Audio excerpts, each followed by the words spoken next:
Rock on, if it ain't the hero of the day.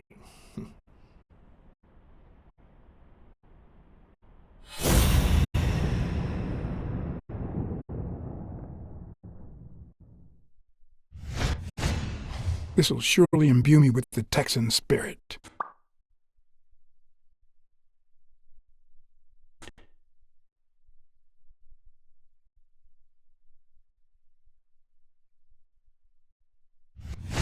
I probably don't need to imitate his gestures during the game, but it certainly wouldn't hurt to try.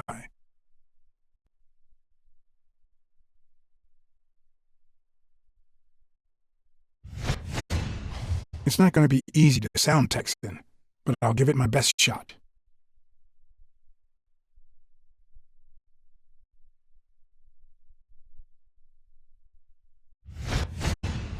Nothing says Texan like a cowboy hat. I'll be damned. Yes, sir.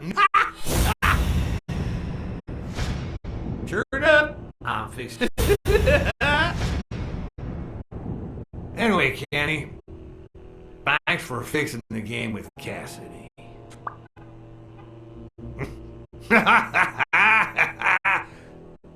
God bless you, brother.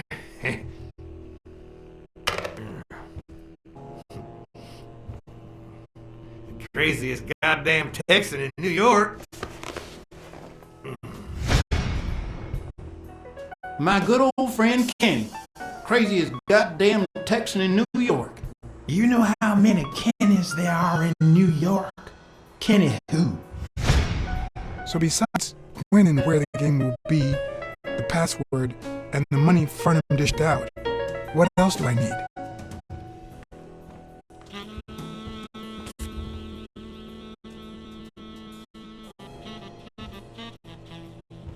At least it's comforting to know that when Farnham drinks too much, his female companions have less of a hard time. They smell like a party.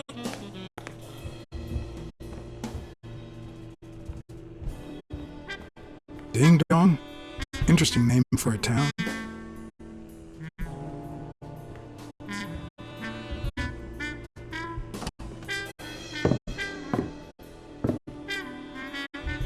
Luckily, there was only one Kenny in Farnham's address book, Kenny Eakes, residing at...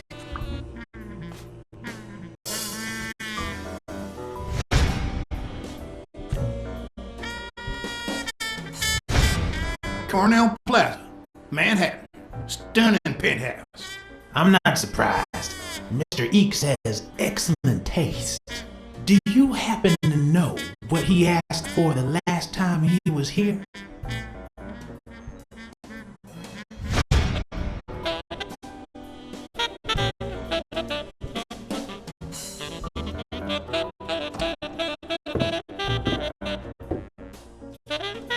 No matter how superficial someone may seem, there's always a way to win their heart.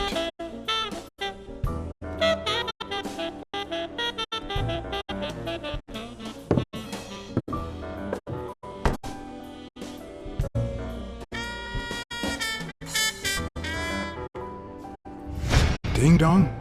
Interesting name for a town.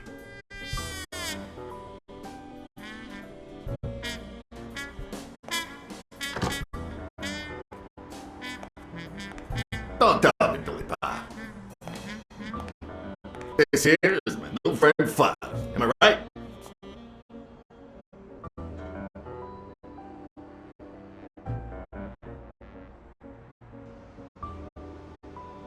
Sure enough, your barber was fixing to give me a shave. You can get a good shave at another time. Billy Bob is always at our beck and call. Of course. Hey, come on. Let's get in there before they finish all the bourbon without us.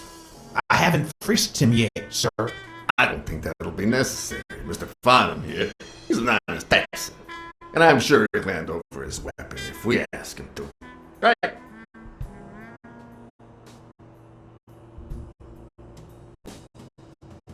Sure, but you better take good care of my girl.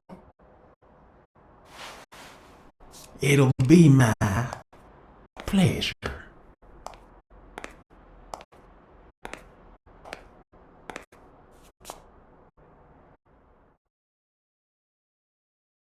Welcome, gentlemen.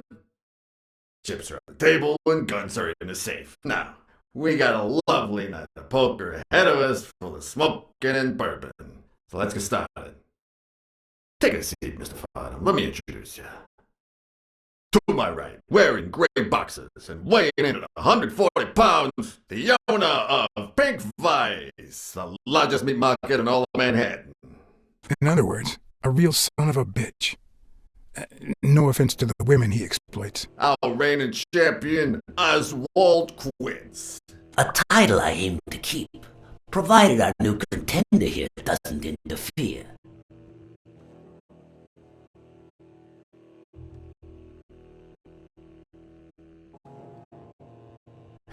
Sorry, partner. You ain't got a chance in hell. But look at it this way. You're fixing to learn new tricks. For better or for worse, I only need one trick. Playing well. The truth is that our friend Farnham owns the largest and, I dare say, most entertaining establishment in Texas. Really? So we're colleagues then? Yeah, you wish, Quince. He owns a casino. Damn. And it's not even in Austin or Dallas. It's actually in a little town called, what was it? I looked it up the other day. Had a funny ring to it. I hate it when this happens. I thought they moved all Texan casinos to Vegas, where gambling is legal. The town's Amarillo. No, no, that's not it. That much I know. Sometimes you get the feeling that it's all gone wrong, that you've made a terrible mistake.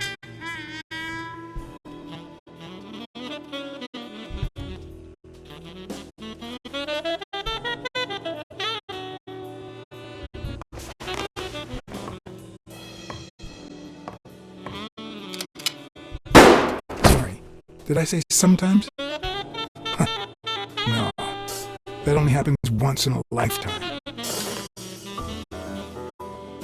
The truth is that our friend Farnham owns the largest and, I dare say, most entertaining establishment in Texas. Really? So we're colleagues then? Yeah, you wish, Quince. He owns a casino. Damn. And it's not even in Austin or Dallas. It's actually in a little town called, what was it? Darn it. I looked it up the other day. Had a funny ring to it. I hate it when this happens. I thought they moved all Texan casinos to Vegas, where gambling is legal. You mean Ding Dong, Texas? Ding dong! That's it.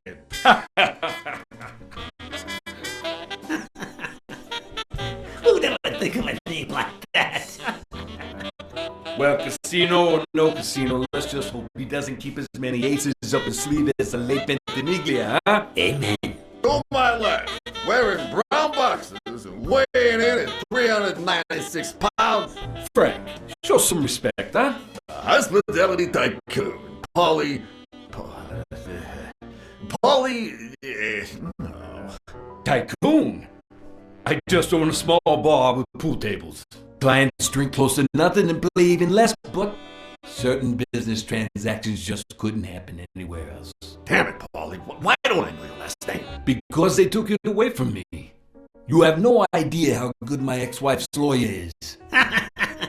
Women, they even take our damn names.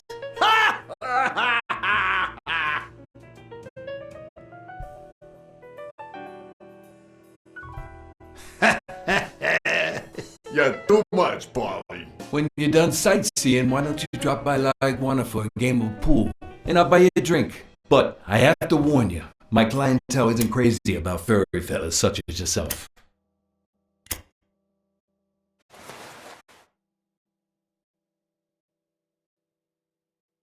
Thanks. I love me some pool. Perfect. It'll be my pleasure. You're looking to start your own pool business, Farnham? This guy here wants to start a boxing association in Texas. And guess who he's turning to for advice? To be honest, several things got me worried, so I'd be much obliged for any counseling. So, what worries you?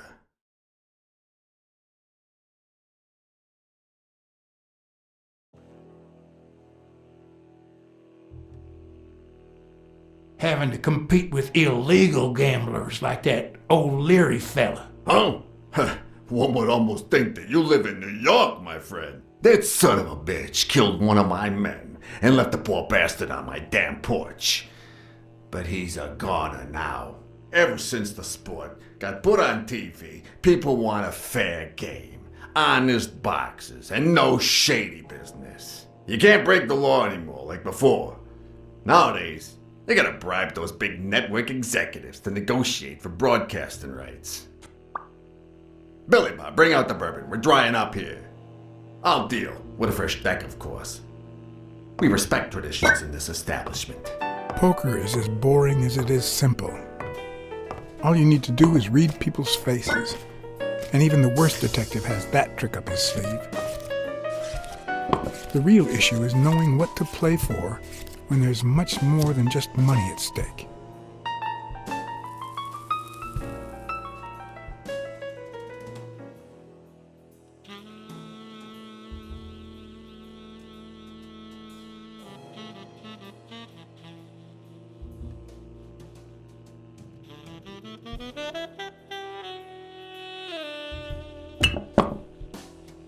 Damn it! What again?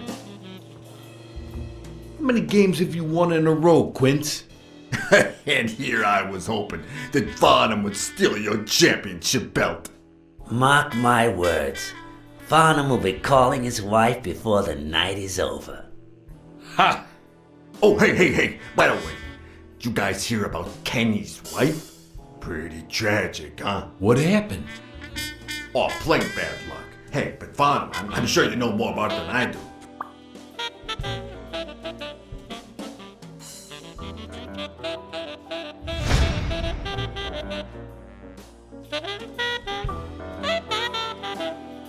Anyway, Kenny, thanks for fixing the game with Cassie.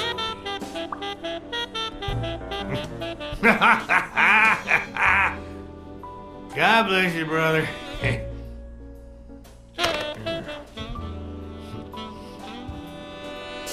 Craziest goddamn Texan in New York.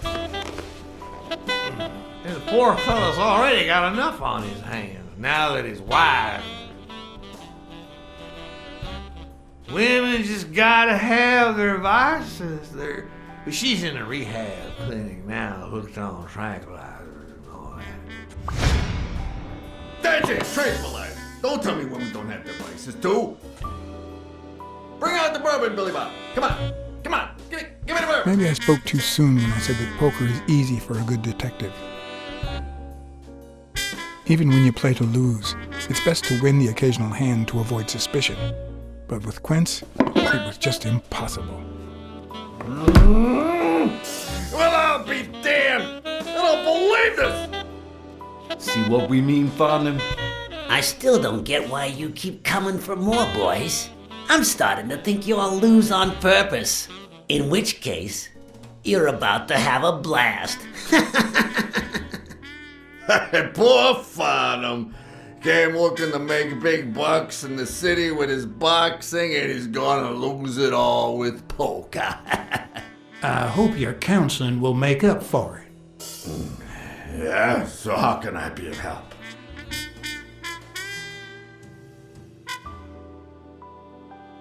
Rebel coaches like Joe Dunn. Oh, I see you done your homework. That bastard wouldn't accept the most basic rules. For example, banning boxers from official competitions when the managers don't belong to my association. Hey, don't get me wrong, I'm sorry for his death. But if they ever find the murderer, I'd be glad to pay his lawyer fees.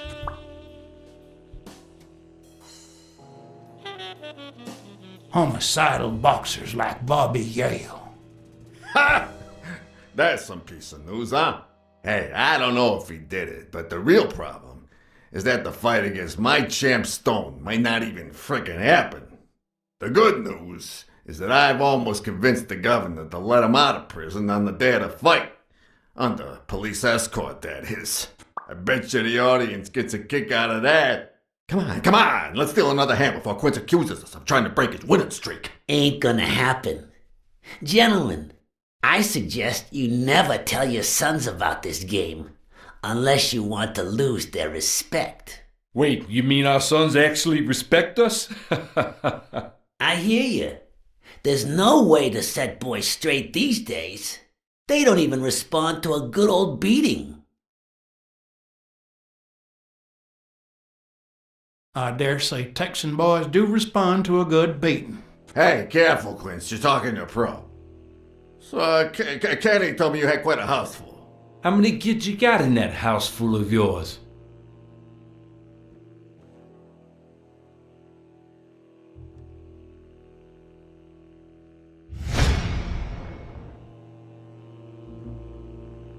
No, that son of a bitch was about to choke on his own vomit. Although the communist in me reveled in the sight of a millionaire choking on his own vomit, even so, I couldn't just stand there and watch him die. Unfortunately, I didn't break a sweat trying to save him.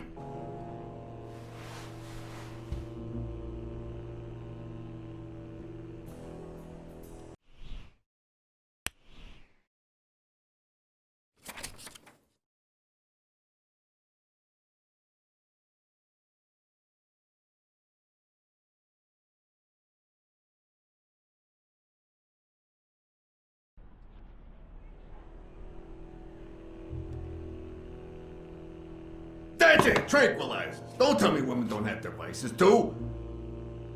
Bring out the bourbon, Billy Bob. Come on, give me the bourbon. Maybe I spoke too soon when I said that poker is easy for a good detective. Even when you play to lose, it's best to win the occasional hand to avoid suspicion. But with Quince, it was just impossible. Well, I'll be damned. I don't believe this. See what we mean, Farnham?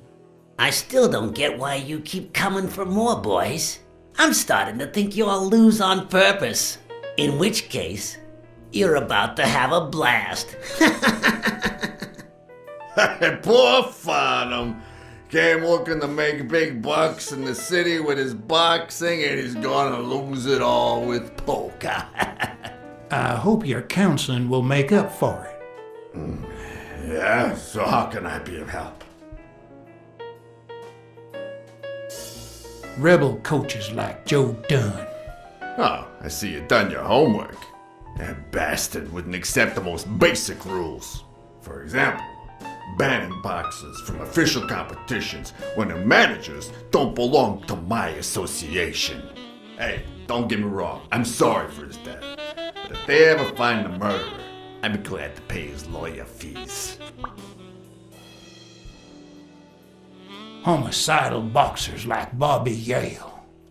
Ha! That's some piece of news, huh? Hey, I don't know if he did it, but the real problem is that the fight against my champ Stone might not even frickin' happen. The good news is that I've almost convinced the governor to let him out of prison on the day of the fight. Under police escort, that is. I bet you the audience gets a kick out of that. Come on, let's steal another hand before Quince accuses us of trying to break his winning streak. Ain't gonna happen. Gentlemen, I suggest you never tell your sons about this game, unless you want to lose their respect. Wait, you mean our sons actually respect us? I hear you. There's no way to set boys straight these days. They don't even respond to a good old beating. I dare say Texan boys do respond to a good beating. Hey, careful, Quince. You're talking to a pro. So, Kenny told me you had quite a house full.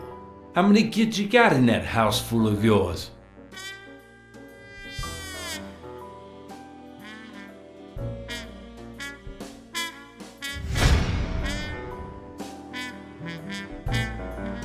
No, that son of a bitch was about to choke on his own vomit. Although the communist in me reveled in the sight of a millionaire choking on his own vomit, even so, I couldn't just stand there and watch him die. No, deserving or not, the man would live.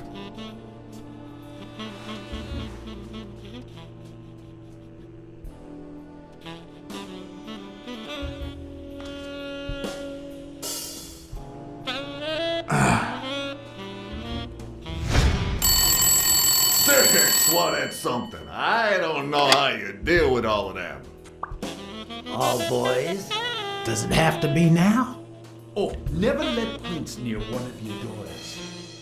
Come on, Folly. Children are sacred.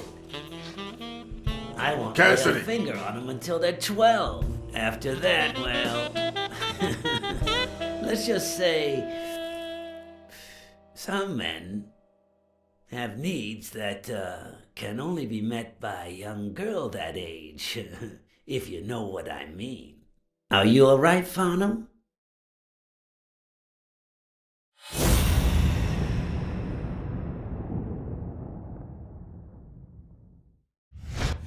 That damn eagle represents the lowest scum of our society.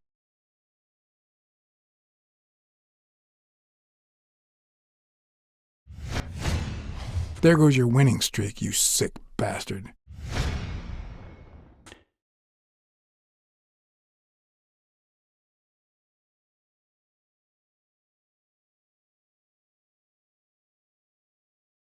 Sooner or later, the police are gonna bust your ass. Quince. What the hell are you talking about? I bet you're as bad at hiding those poor girls as you are at keeping that ace up your sleeve. What? You lying piece of shit? Quince? Don't believe a word he's saying, Frank.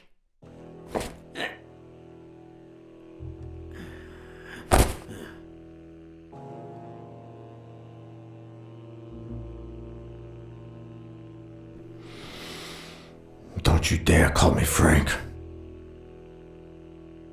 Billy Bob. It's 500 more. Huh.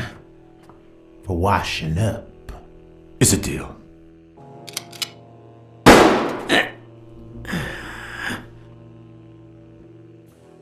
And good call, Father. I owe you one. Please, take that flying scumbag's tokens. And mine too, if you want them. I'm feeling generous. Hey, turns out the governor accepted my suggestion to let Bobby yell out of prison on the day of the fight. Hey, this is turning out to be the perfect night. If you decide to go ahead with your new venture, call me, Farnham. Your behavior at last night's game was utterly insulting. Never contact me again or I'll put an end to your pathetic life. If our common acquaintance should ask you about your business endeavors, tell him that boxing is too violent for you. Signed, Frank Cassidy.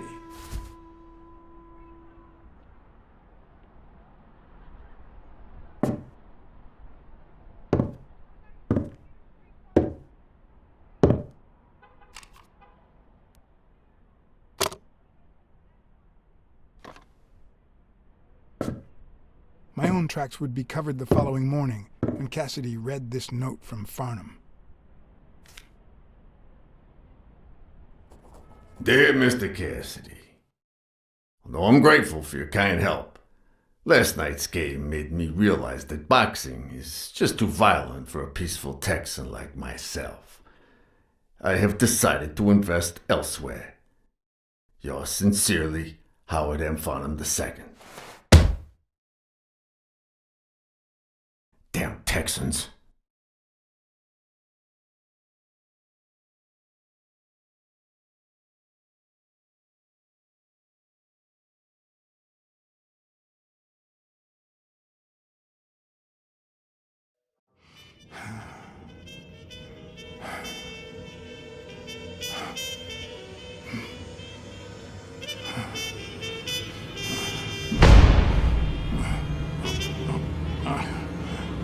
As for me, it was the first time in days that I had gone to bed without my daily baby. A real shame.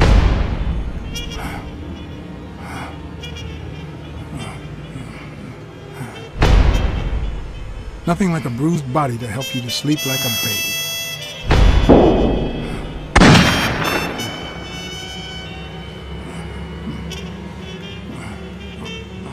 Maybe I should have given myself a beating.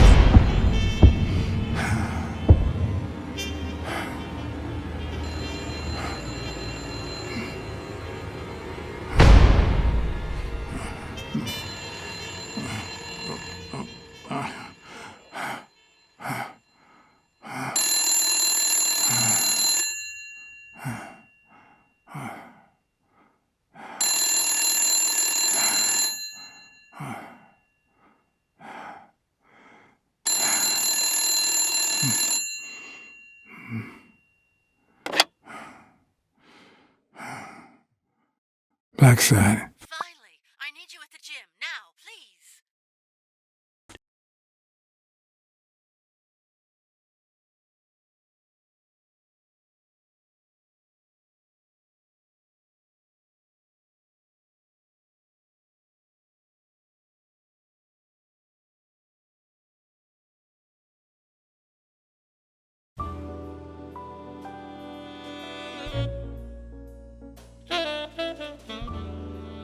It was like this when I got here.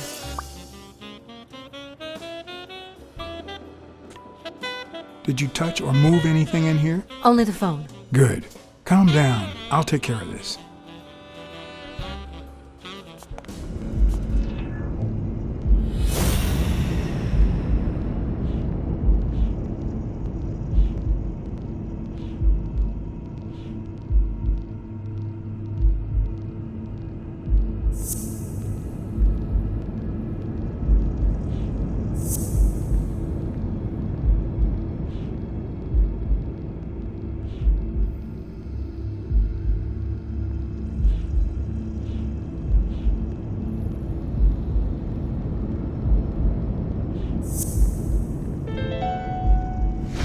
It looks like O'Leary has rigged the fight between Stone and Yale.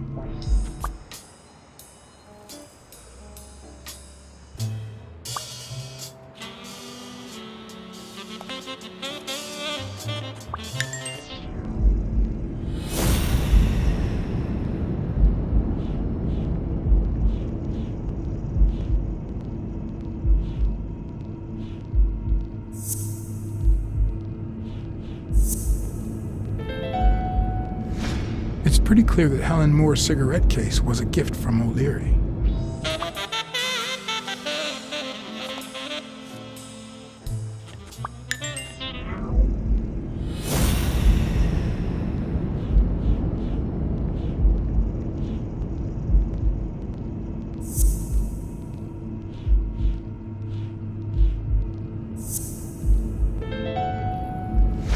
If she's still in love, why does she claim she hates him? What is she hiding?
No, the footprints don't match.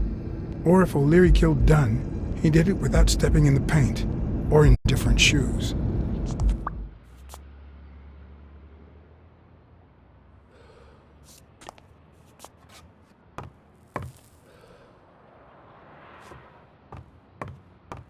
Had you already finished looking through these papers? I wish.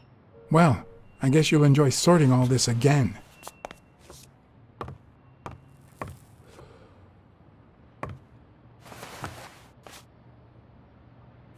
What are you doing? Do you like sardines? Excuse me? Do you like sardines? Ugh.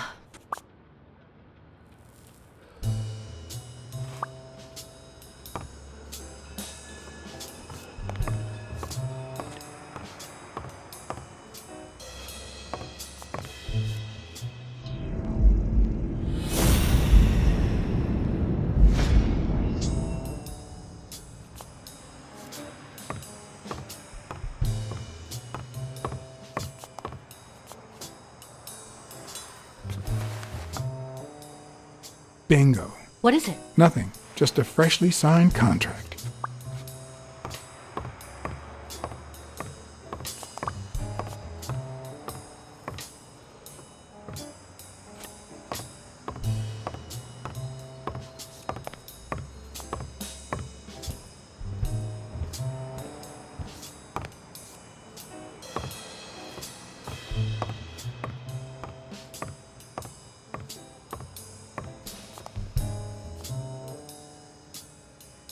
Not that I suspected otherwise, but it's obvious they weren't looking for money.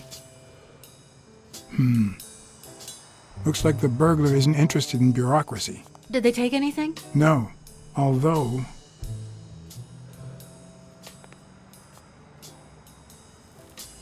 When you went in the hospital room to get your purse, did you get the gun as well? Yes. Isn't it there? I put it back. I'd rather not go through that again. That's too bad. It looks like they took it.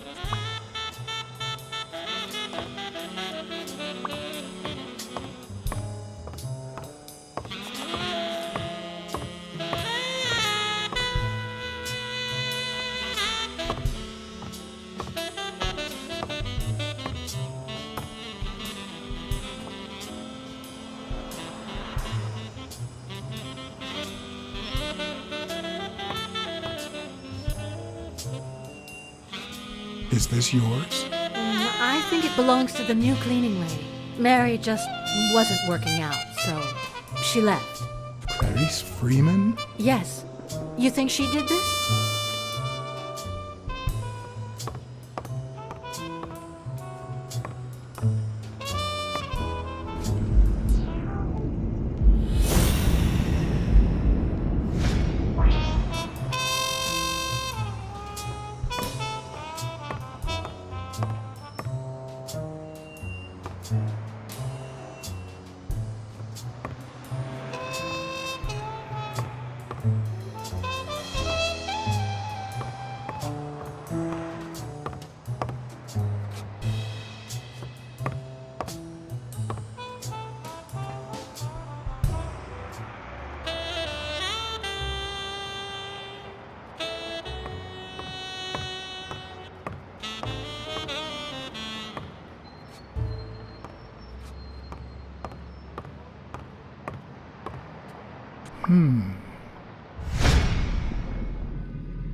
Wait here, please.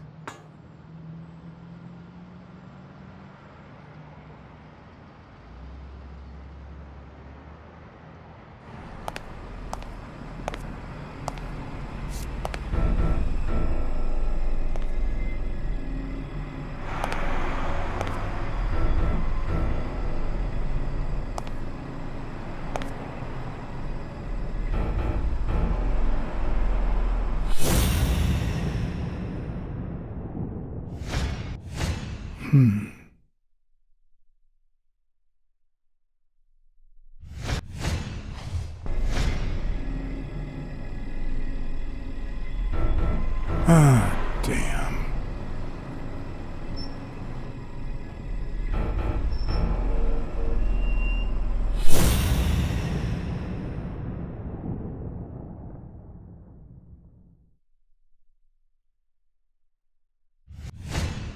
could be a knife wound. The murder was brutal.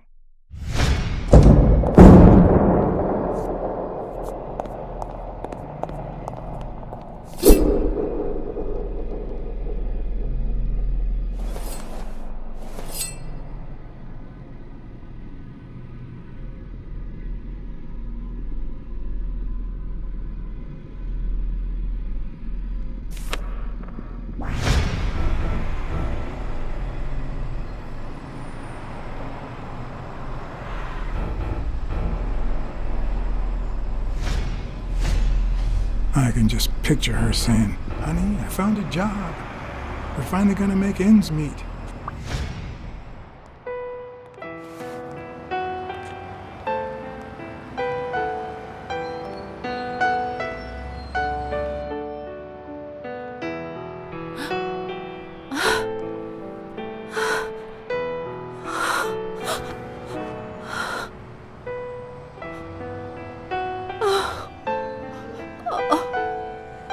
I want you to call the police, Sonia, and then go straight to a friend's house. Don't even think about going home, and definitely don't come back here. I'm staying at a friend's house. I haven't even set foot in my father's place yet.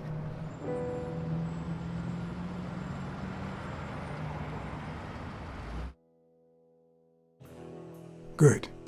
Do you have the keys? If the murderer didn't find what he was looking for, that might be his next stop, if he hasn't been there yet.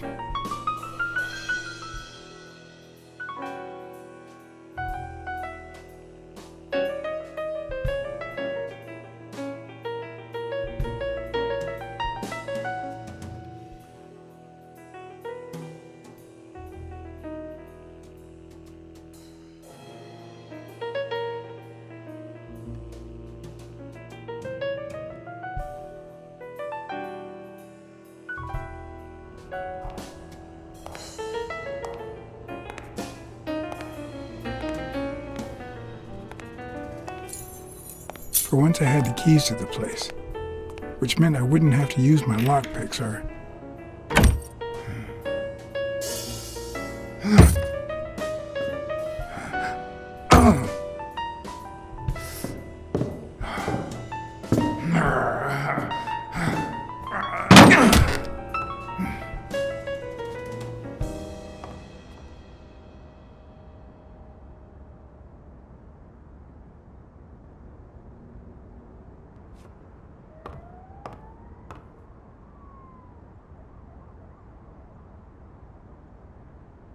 Look at that. The guy sure had good taste.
I see more art in a boxer's hypnotizing footwork than in certain modern paintings.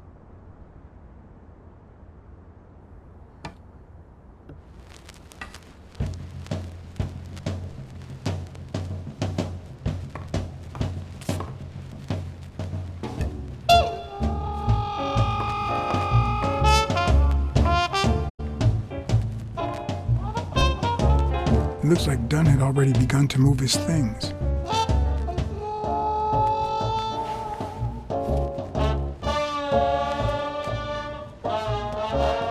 Gunn? Thorpe? No idea. And these two, they look familiar.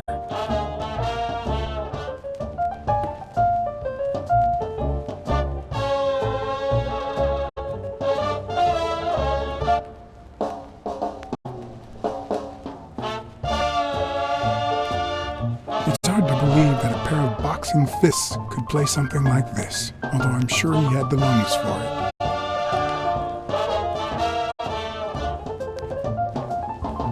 As I glanced at the telephone, I remembered the weekly password for O'Leary's illegal gambling operation, even though I had rejected his reward for finding Yale, and had chosen to bet it all on Yale. I had managed to make my own dirty money by ratting out the Eagle Pimp during our poker game. How much damage could another bet do?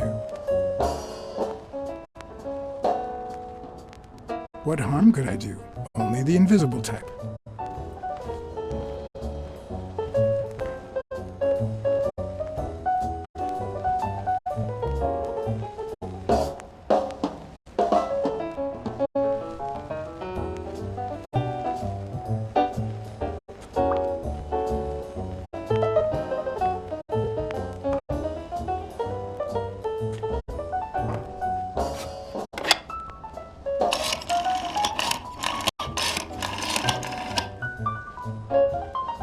Yes.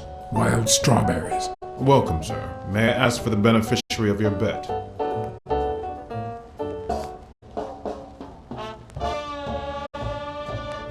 I'd like to bet on Sonia Dunn's behalf.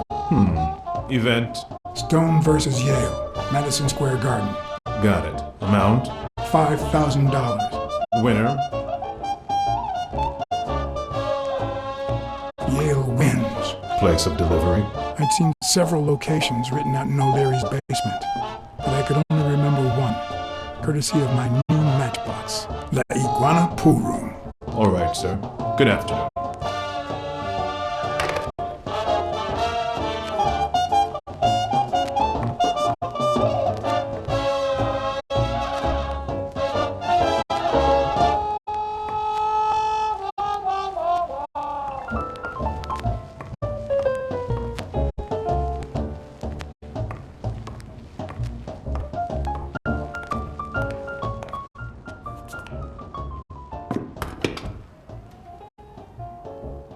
Ready-made meals on airplane trays in front of the TV. Who would have thought we'd end up eating like this? Dunn died 4 days ago, and that lettuce still looks okay.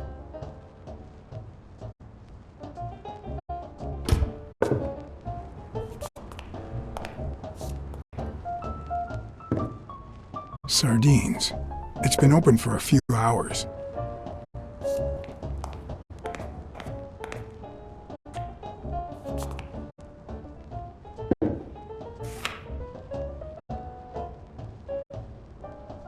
Of course. Now I see how Dunn bought the apartment he was going to share with Mary. This place has to be empty in 2 weeks for the new owners. I wonder if Sonia knows about this.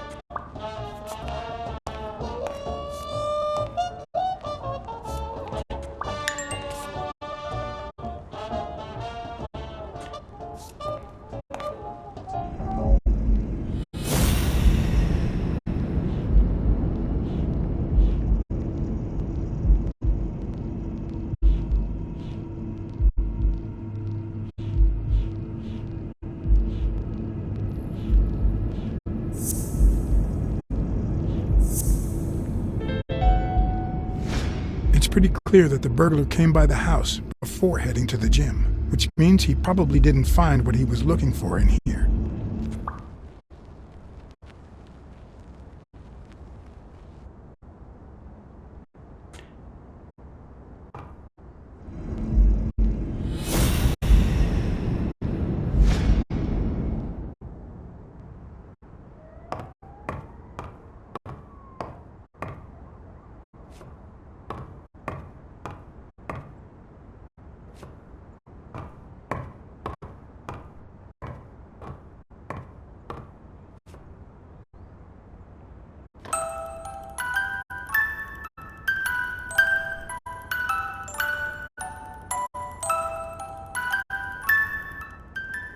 Could this be the origin of Sonia's interest in business management?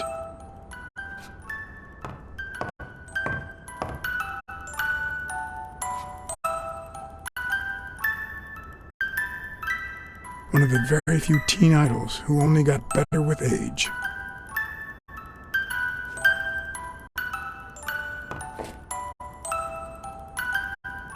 What's this doing here?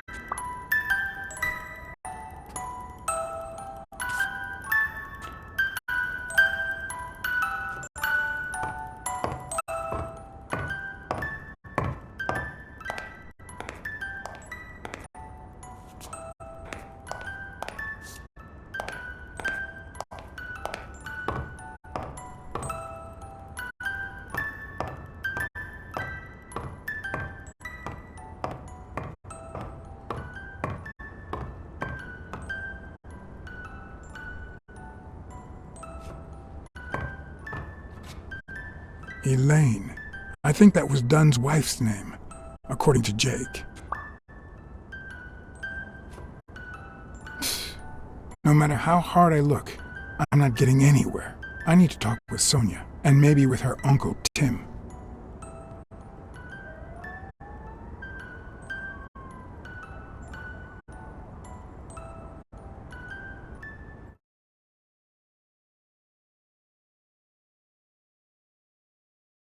It brings back...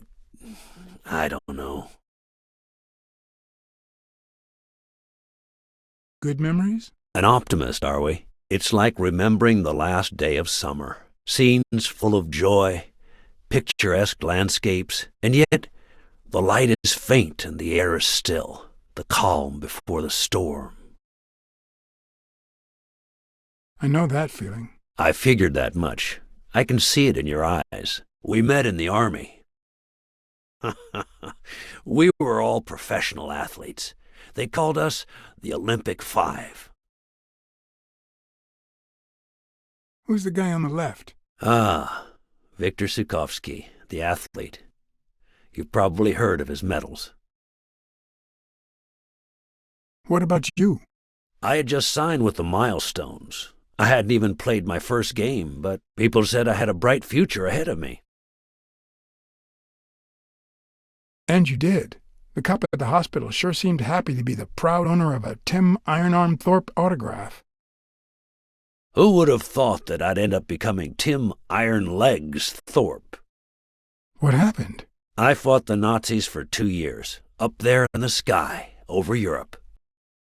And I never set foot in a field hospital. 3 years later, I crossed the street without looking. And look at me now.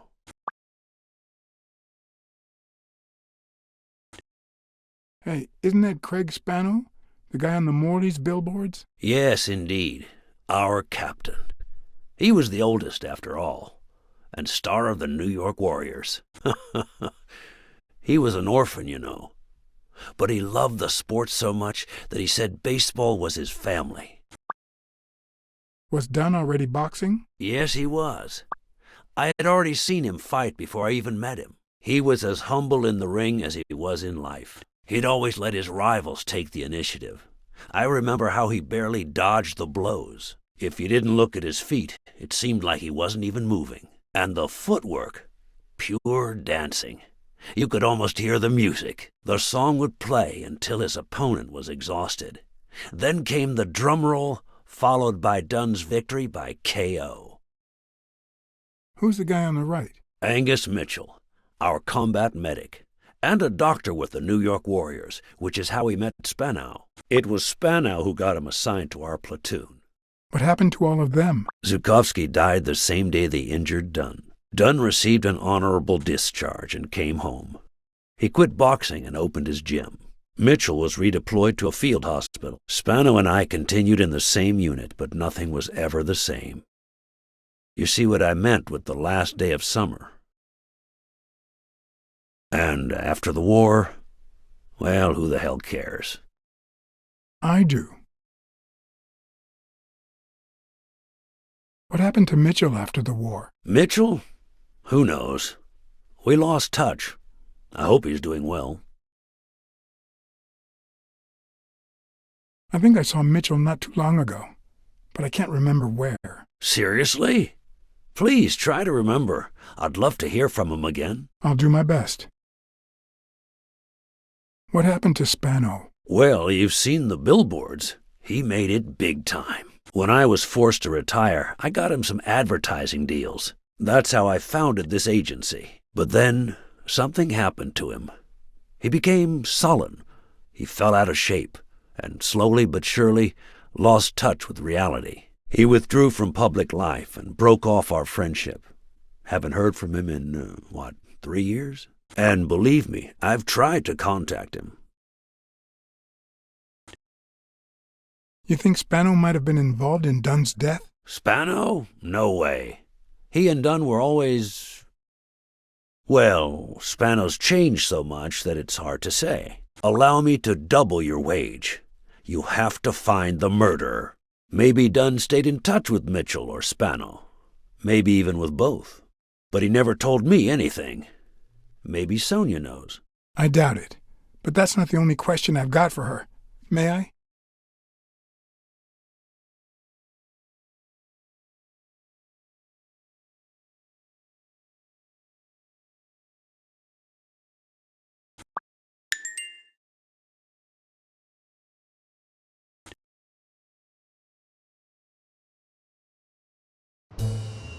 Yes?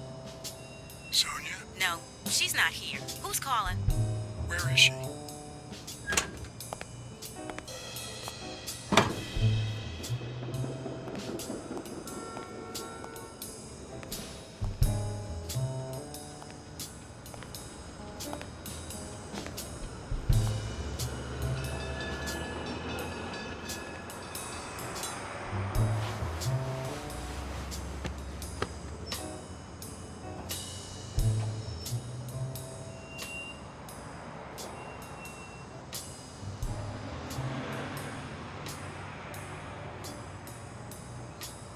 You know, it's dangerous. Have you ever wished you'd never been born?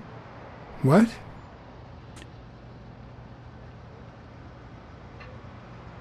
Yeah, sometimes. Then we're both in the same boat. First time was right after moving to New York. I hated my mother.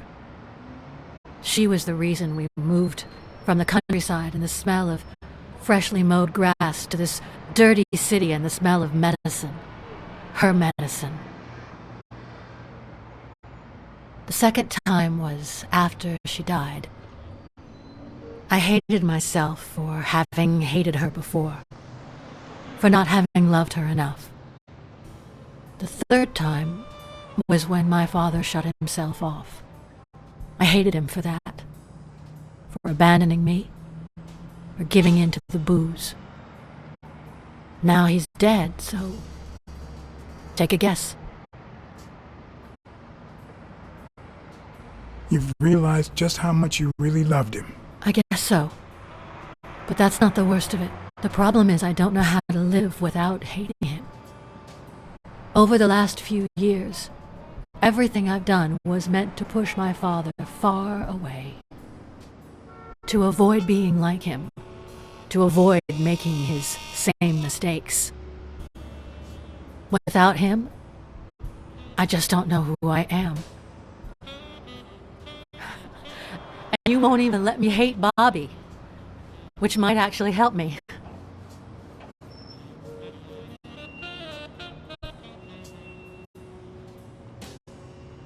The more you hate, the worse you feel. You think I don't know that? I need someone to blame. Without that someone, I have only myself to hate.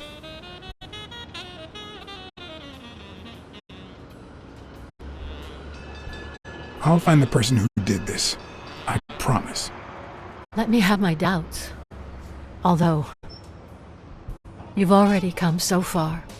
I'm sorry I haven't been a little more grateful. In any case, you shouldn't hate yourself. You are... No, you have such good qualities.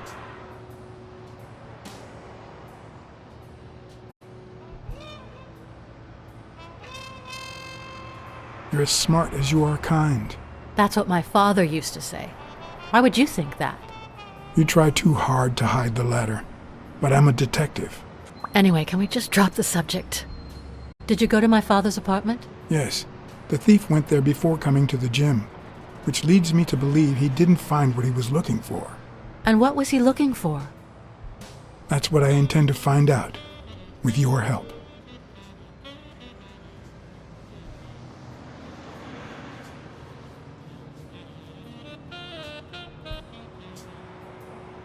Your father sold his apartment.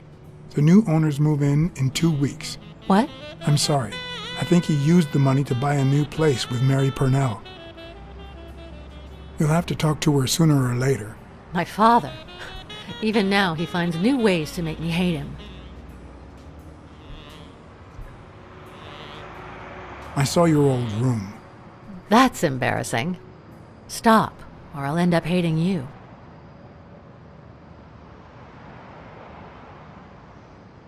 I found a baseball glove with Spano's autograph in your room. Oh, I've never seen it. My father must have put it there, although I don't remember him having a signed glove.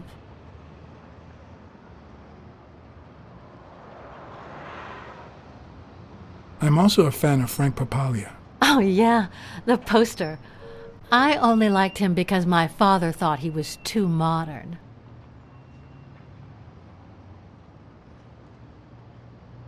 Did the abacus inspire you to dabble in finances? The most useful gift anybody has ever given me.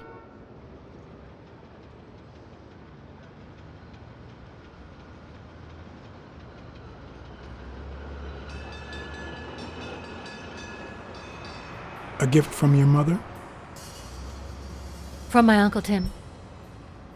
He used to say that in this day and age, a woman should know how to count. My father didn't agree, but he didn't oppose it either. People thought he was a liberal because of his attitude towards racial issues. But at home, things were different. It's odd that there are practically no toys or memories of your childhood in the room, except for a small music box. That box? It might just be my last happy memory.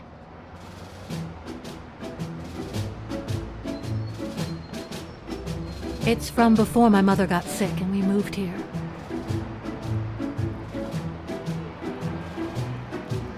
I loved reading stories about pirates.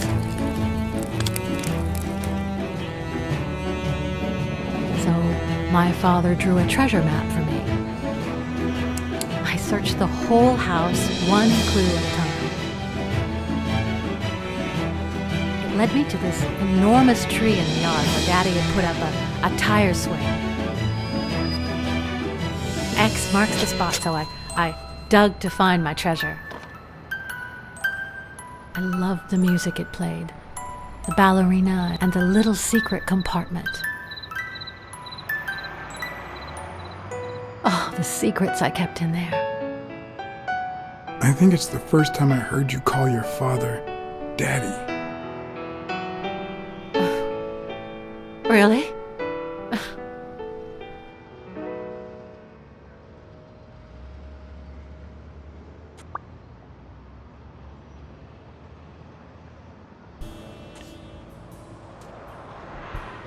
I found a picture taken during the war. The Olympic 5. Did you meet any of them, besides your father and uncle? Well, Uncle Tim actually isn't my uncle. No? He and my father loved each other like brothers. Did he tell you that he saved his life? Thorpe saved your father? They were flying over Brittany in a 3-unit fighter plane. Zukovsky was the pilot, my father was the co-pilot, and my uncle manned the machine gun.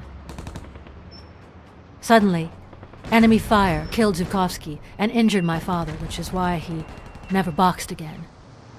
My uncle jumped out of the gun turret, ran to the cockpit, and managed to pilot the plane to safety. Oh, the times my father told me that story. And now...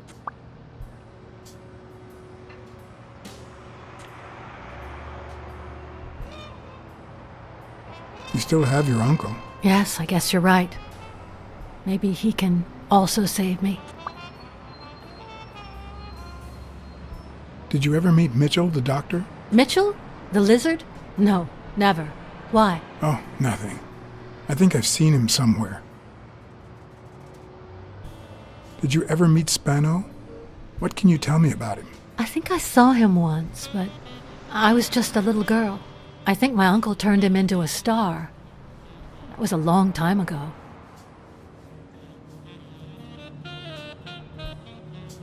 Your dad had great taste in music. So, better taste than I had as a child? Well, now you've put me on the spot.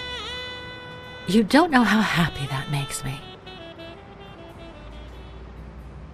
Are you cold? A little. Maybe I should go. Anyway. Thanks for the company.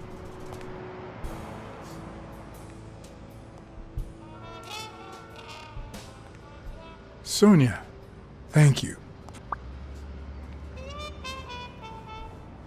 Aren't you coming?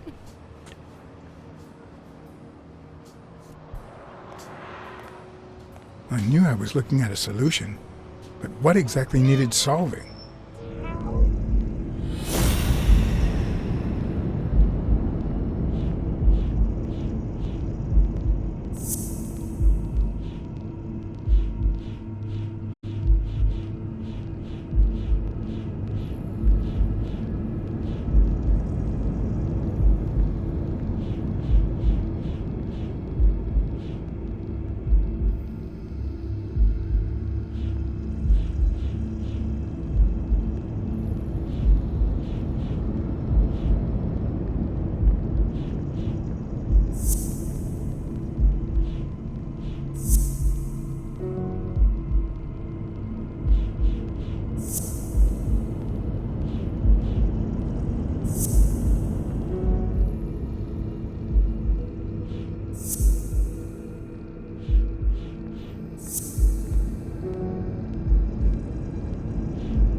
Maybe Dunn used the same hiding place once more.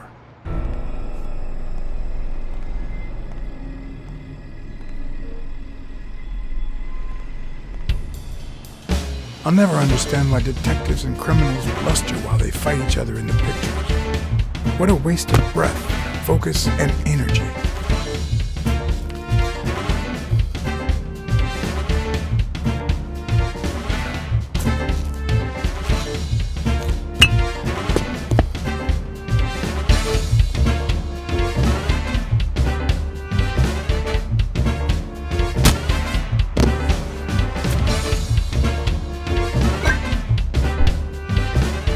It's not the lack of credibility in the screenplay that bothers me.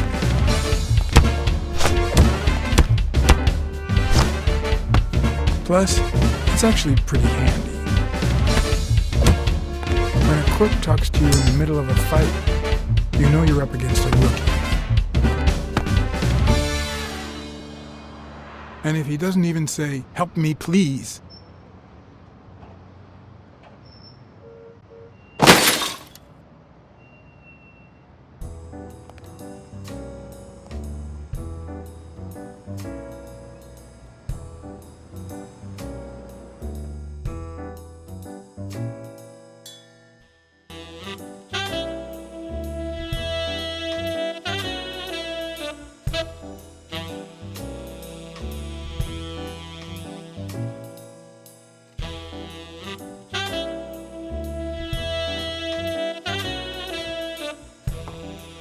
What did they say? nothing serious. I lost another one of my 9 lives. Oh, this hurts. Got many left? I'm in the red.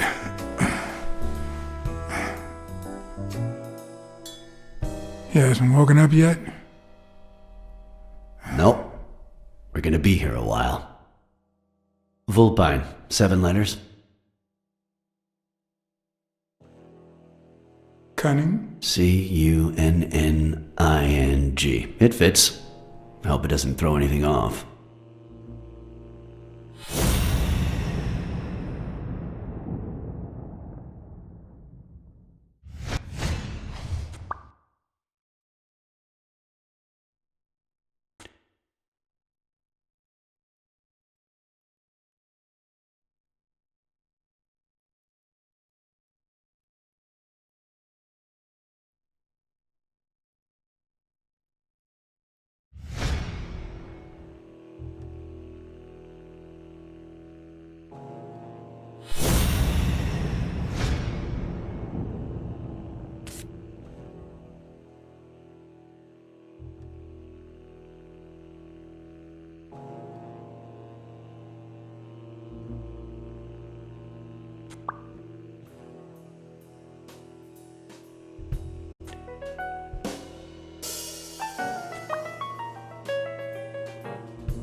Yep, looks like you were right with cunning. What are you looking for? Nothing. Will he live? He'll live. So what have you found out? Randall Lee. Apparently in love with our penitentiary system, judging by the frequency of his visits. Theft, assault, extortion, minor things of the sort. Any partners? Always works alone. He's never ratted out his employers, provided they exist. Did you find anything? Is this our man? Do you have proof?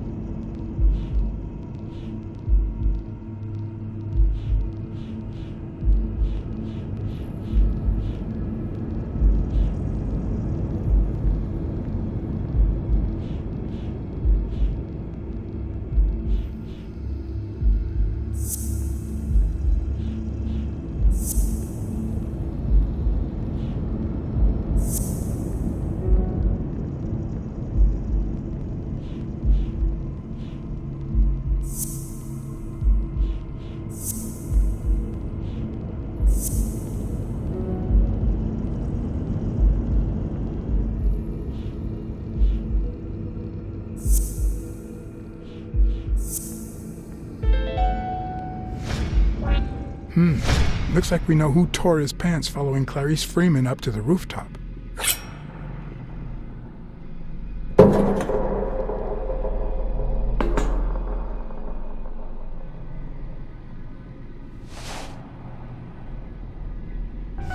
His pants have a tear in them.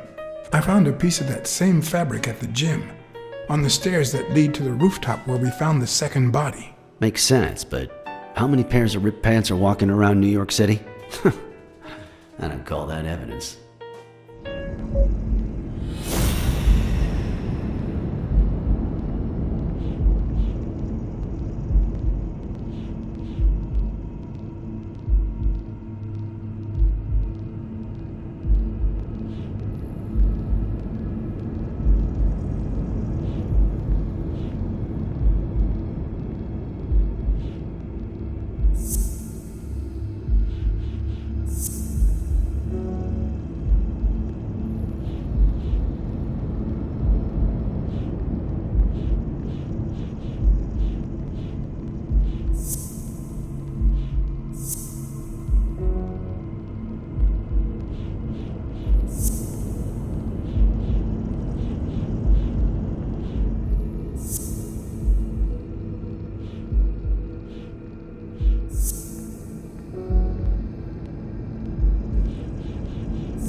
The guy who broke into the gym in Dunn's place has a thing for sardines.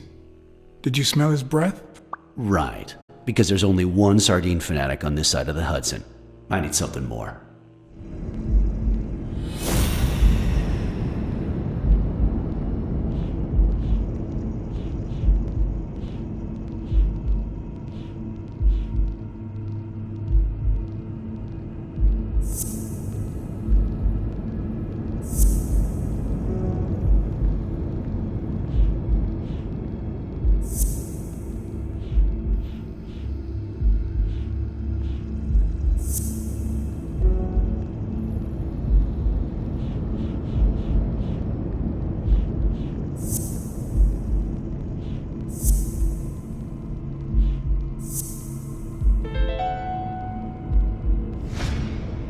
I saw footprints from those very same shoes next to both the gym murders. Unless you're telling me that shoe is a limited edition, I'm gonna need something else.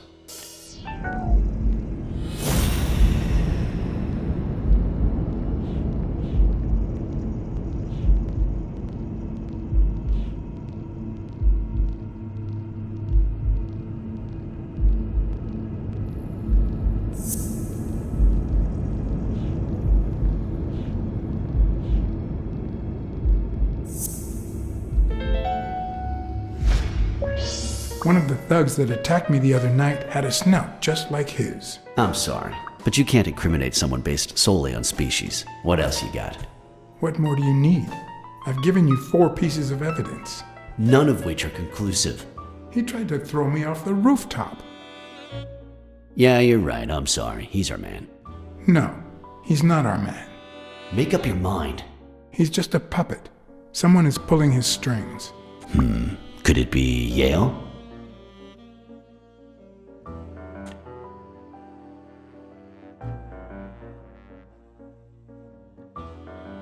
No, I'm still certain. He's innocent. By the way, was he discharged? His room is empty. They let him out yesterday. He's in police custody now. You can tell he's an athlete. Made quite the comeback. Anyone else would have taken 10 times as long. Anyway, he better be fine. You know they've ordered me to escort him to Madison Square Garden on the day of the fight.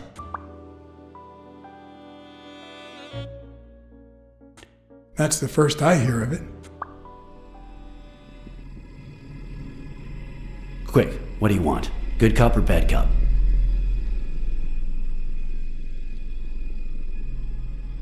I'm the good guy.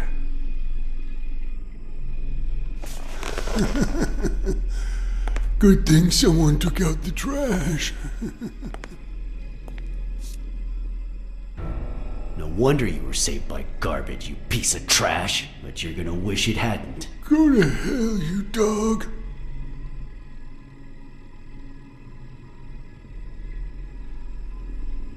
Don't pay any attention to flat feet, Mr. Lee. Yeah, you're in a tight spot, but there's always a way out. We have proof that you killed Joe Dunn and Clarice Freeman. I'll call your bluff. You ain't got nothing. Are you acquainted with our usual witness program? For a modest sum, they'll say they saw your sorry snout when and where we tell them to. Cut the crap, Smirnoff. You know we've got conclusive evidence. However, we can offer you a deal if you tell us who hired you. What can you offer me?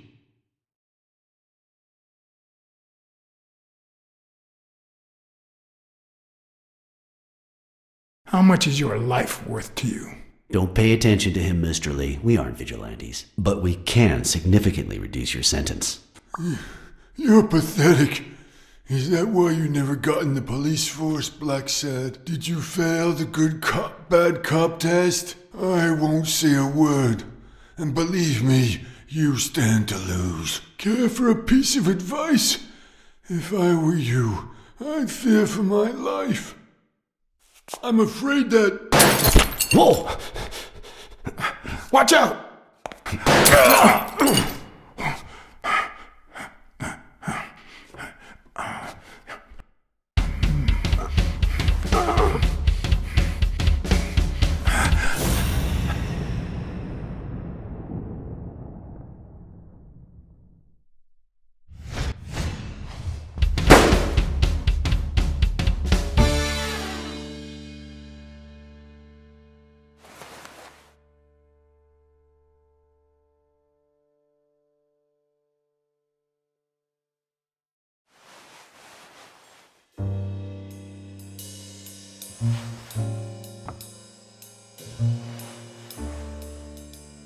Luckily, Smirnov's wound wasn't as bad as Randall's. Unfortunately, the police found nothing on the nearby rooftops. Our best shot at finding the killer was gone, so I went back to my previous lead.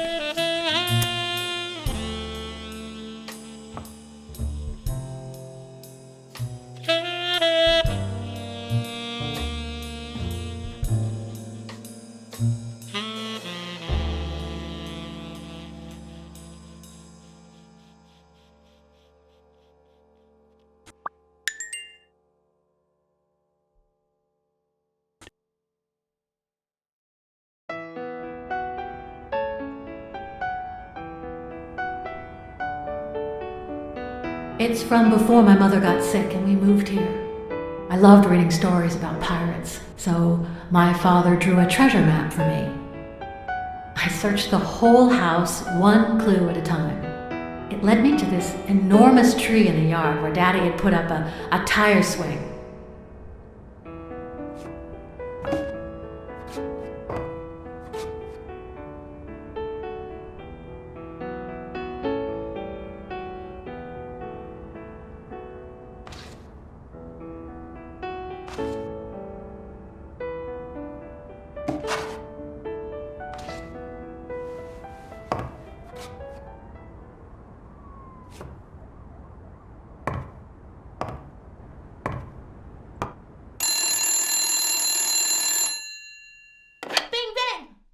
Hello, Smirnoff residence.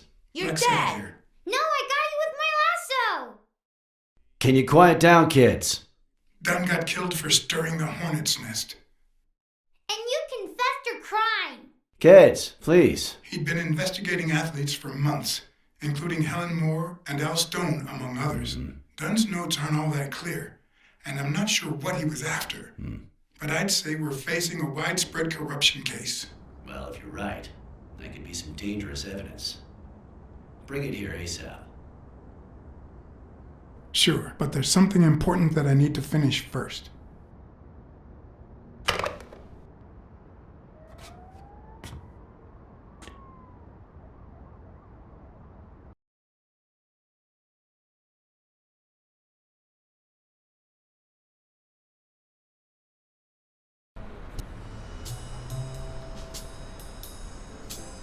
I wanted to follow a certain lead on my own before Smirnoff had the chance to see anything.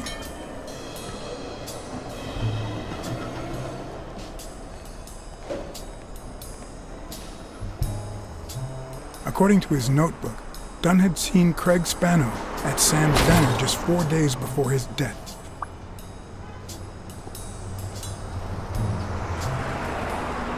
Get out of here, pussy!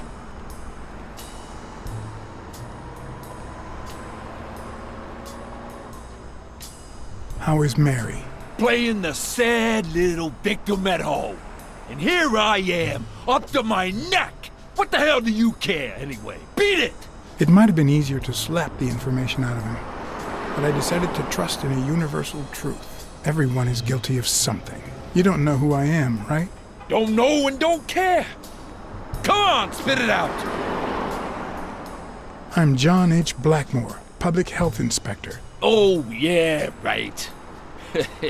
There are some real freaks around here, so I have to be firm, you know? Have you eaten? Dinner's on the house.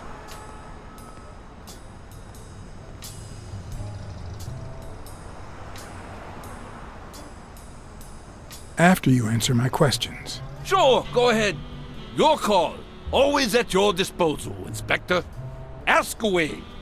Fear turned him soft and made him talk. Sure enough, Dunn had been there a few days back with a chimpanzee who matched Spano's description. Apparently, the guy still lived with his father. Dunn said he couldn't stay there a day more. For the time being, he would move into his place. Wait a minute. What does Public Health Services have to do with that chimp?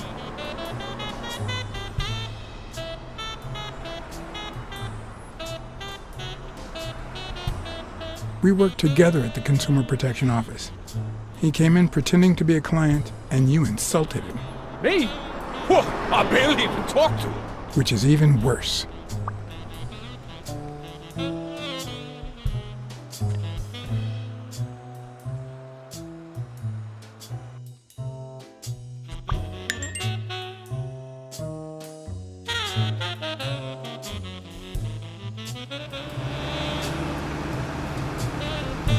Dunn had taken Spano to his place.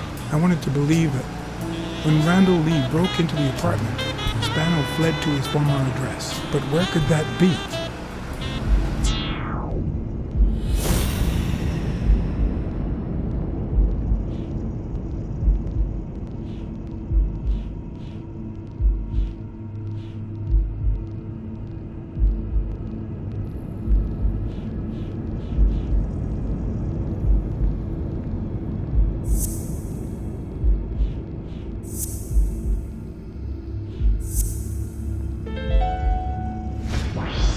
Gotcha.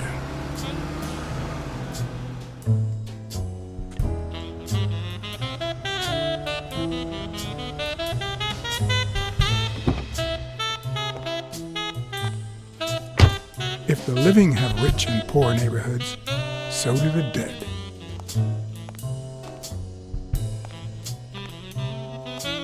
In the mid-19th century, Greenwood became the resting place to the city's most distinguished citizens. Thinkers, scientists, writers, inventors, Artists, businessmen, politicians, police officers, thieves, pimps, and murderers.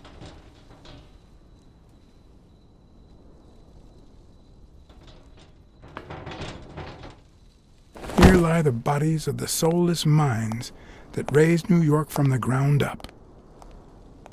Now you know where to go to become somebody in the Big Apple.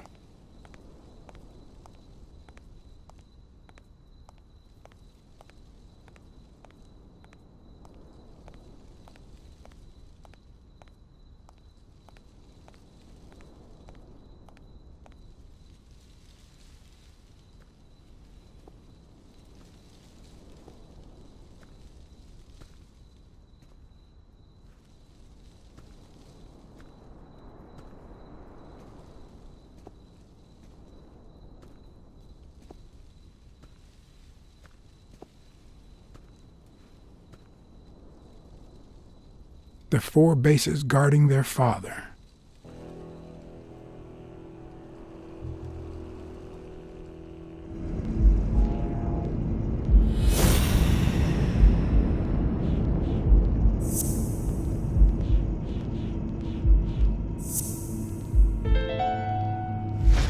Mitchell, who fought with Dunn during the war, tried to pass as Yale's doctor.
O'Leary wouldn't have sent Randall to kill Dunn. He would have dragged him to his basement, given him his little speech, and then killed him himself.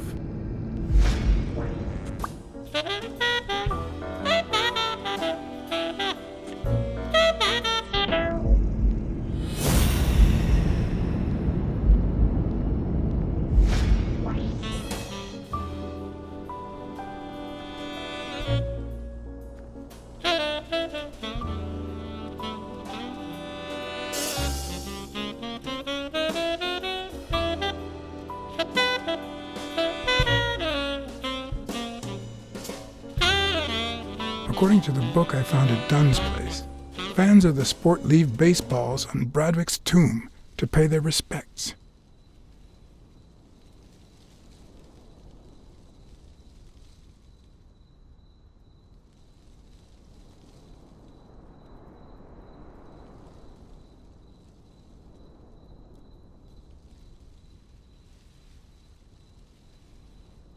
It'd be even better with a skull between the bats.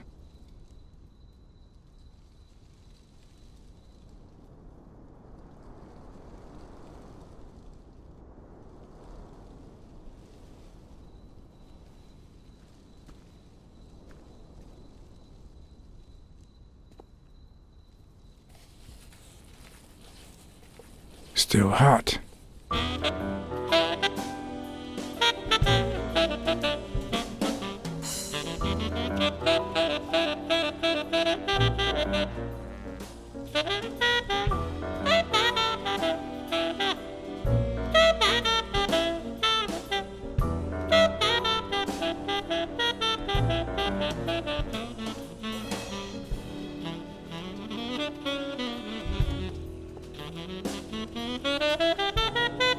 If this had been here over 30 minutes, it'd be covered in ants.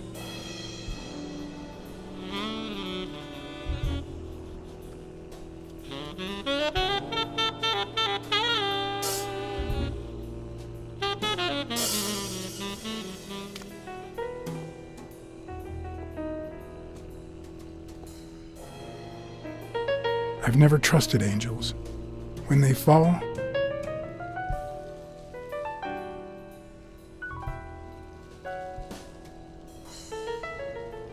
they turn into demons.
A Celtic cross.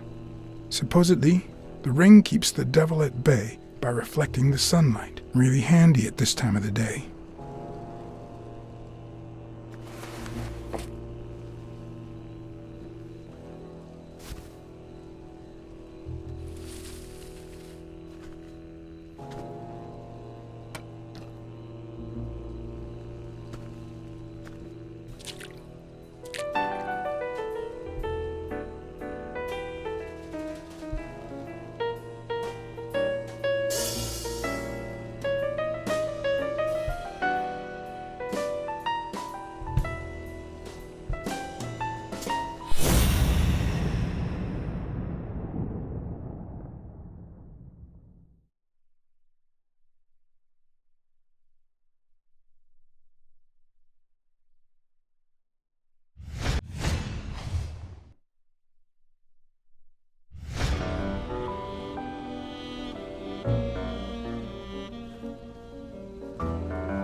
I found a baseball glove at Joe Dunn's place.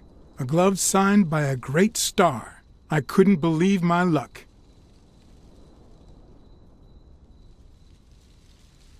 I've always been a New York Warriors fan, although, to be honest, they're not what they used to be. Yep, they just haven't been the same without Craig Spano.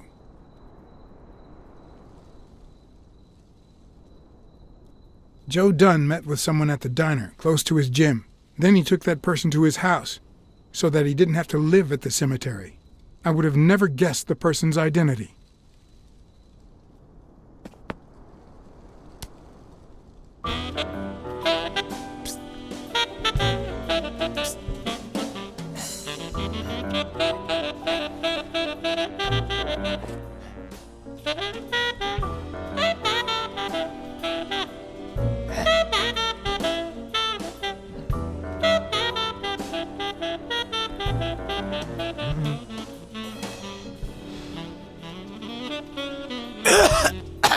Marley's are the absolute worst.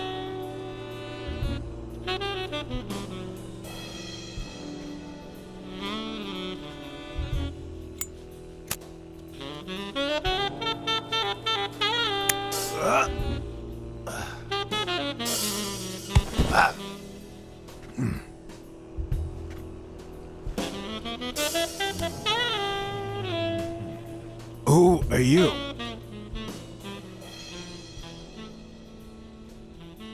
I'm John BLACKSAD, private investigator. How's Joe?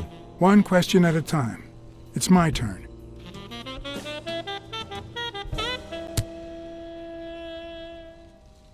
Your turn.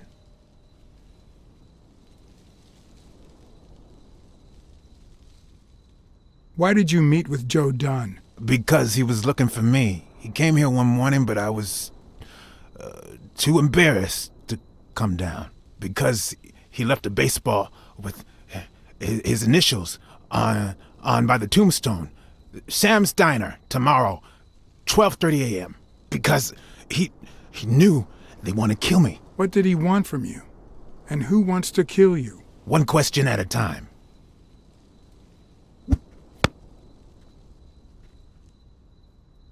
How's Joe? What would happen if I told him the truth? Would he lose it? Could I take that chance? Joe Dunn is dead. Murdered. I told you, Joe. How did it happen?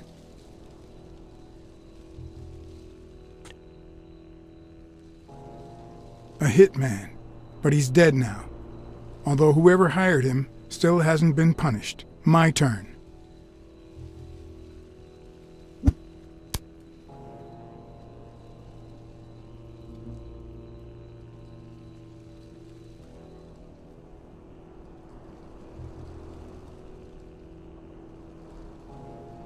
What did Dunn want from you? He wanted to know who was playing dirty in the sporting business.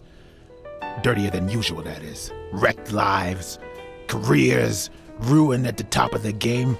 He wanted to know if the same had happened to me. He wanted to know if the end of my career and my disappearance had anything to do with all that. He wanted me to confirm who was behind it all. The guy who had him killed. Our old friend, the surgeon.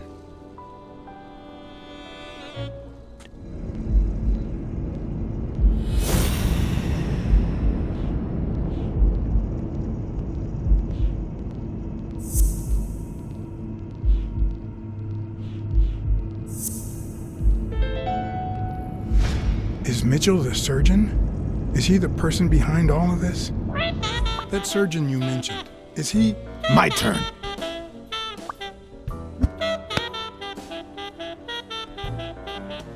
I want to know why I should trust you.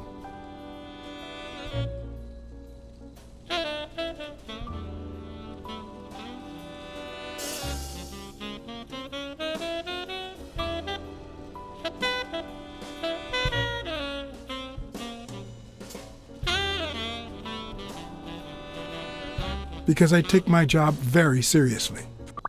It's my turn. That surgeon that you mentioned, is he in this photo I got here? Ow! Hey!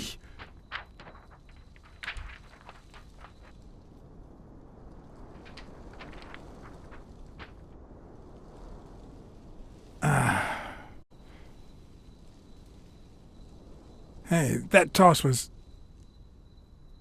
Huh?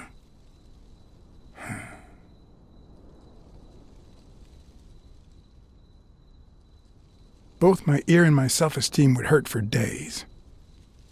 But at least I had a new lead to follow, the surgeon. The bastard had avoided my scrutiny by passing as a hospital doctor. But now, all of my senses were on guard. No matter how good the disguise or how well he hid, I would find him.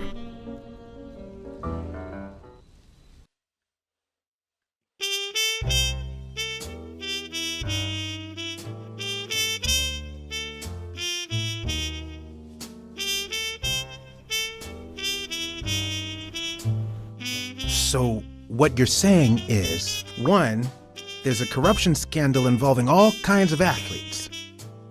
2, our puppet master is a surgeon named Mitchell, a man who happened to fight in the war with Dunn, right? Every lead I've found points to him. Anyway, where was I? Number 3, right? 3, since Dunn was on his trail, Mitchell hired an anteater to get rid of him. Then, since you were also shaking the wasp's nest, he went after you. But the anteater made a mistake, and Mitchell killed him to cover his own tracks. And, wait, 4, the key to all this lies with a common friend of Dunn's and Mitchell's, Craig Spenow. Do you really trust him?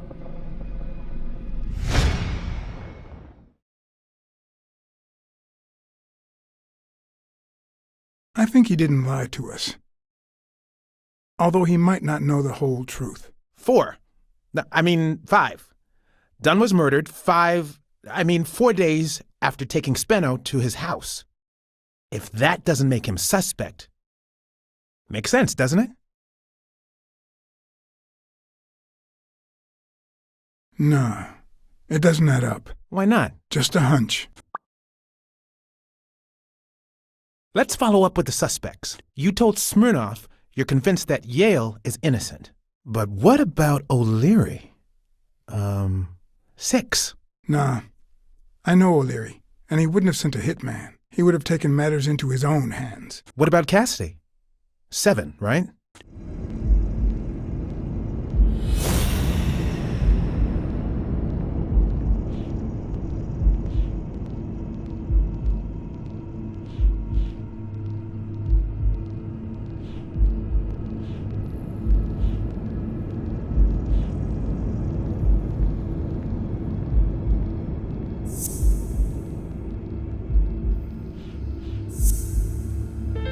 I think it's safe to rule out Cassidy as Dunn's murderer. He seems too impulsive to have planned such a twisted crime. Whoever planned the whole thing knew the suicide theory would fall through, so he manipulated the clues to incriminate Yale. Cassidy is too impulsive to pull off such an intricate plan. So, you're right. Mitchell is the one pulling the strings. And you know why? Because in novels, the murderer is always someone the detective knows from the beginning. Well, that could be the case in British novels. You know, where everyone in the mansion where the murder took place is a suspect. But this might just be an American whodunit, where the detective doesn't even meet the culprit until the last scene. You mean we still don't know who's pulling the strings? I didn't say that. How did it go with Helen Moore? I didn't get anything, even though it started out really well. I asked to interview her along with her boyfriend, Al Stone. Since I'm a big shot, they were happy to oblige. Perfect. Now, time for the interview. I'll go back and forth so you don't get bored. So, who goes first? Here's a question for Al.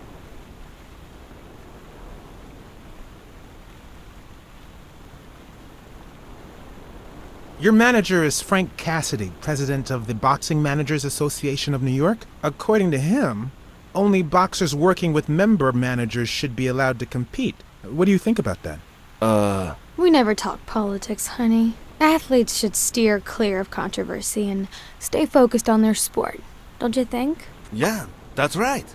Okay, now...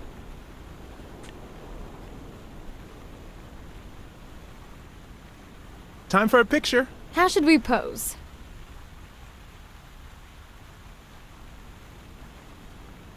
Show me your weapons.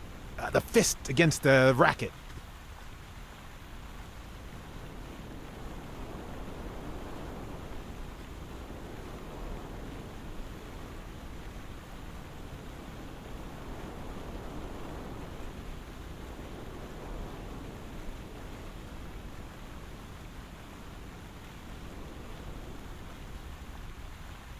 That's it. Perfect. Moving on.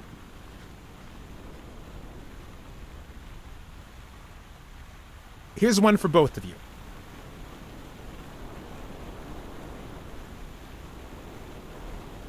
How did you meet? At the party organized by Des... Al, who threw the party doesn't matter one bit. What matters is that I saw you and you saw me. Our paths crossed and our lives were changed forever. Now what?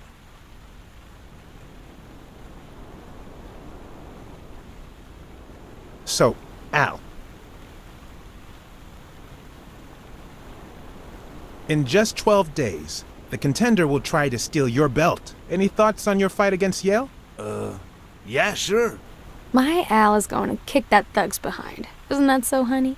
Yeah, well, we'll see. No such thing as a weak rival. Nonsense. You are and will be world champion. Next question. Okay, one more question, and... Al, honey, can you answer it? I've got to go say hi to a fan. I'll be right back, Mr. Pulitzer. Wait.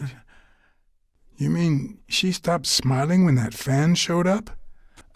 Yeah. Could you describe him for me? I'll be able to show you something as soon as I'm done developing these pictures. And actually, I thought it was odd too. So while I continued to interview Stone, I managed to take some pictures of Moore and whoever her mysterious fan was.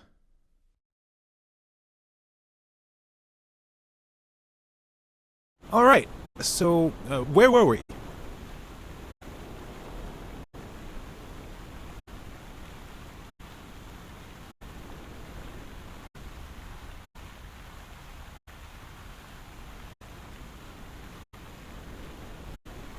In just 12 days, the contender will try to steal your belt. Any thoughts on your fight against Yale? Well, supposedly the odds are in my favor, but there's no such thing as a weak rival. And, you know, Bobby Yale might be young and going through a rough patch, but he's had an amazing streak, so I'll do my best.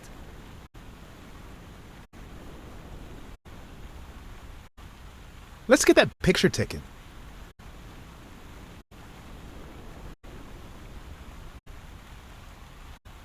Turn around and show me those biceps from behind. Like that? That's it.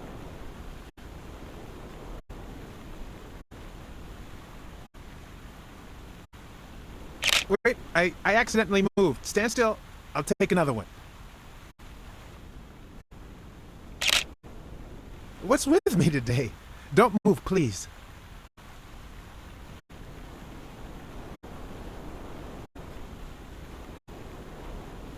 Now we got it. Should we keep at it?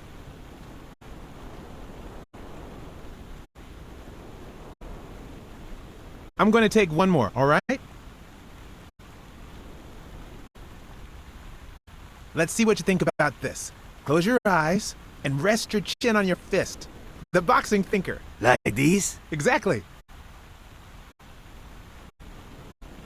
What's up with me? Stand still. I'll take it again.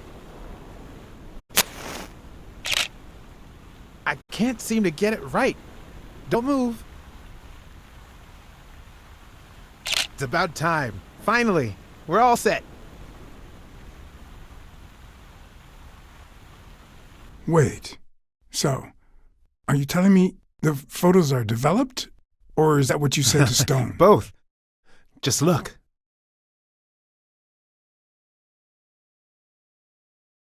How much do you think each bicep weighs? A lot, but less than your tongue. You're hilarious. How much do you think each bicep weighs? A lot, but less than your tongue. You're hilarious.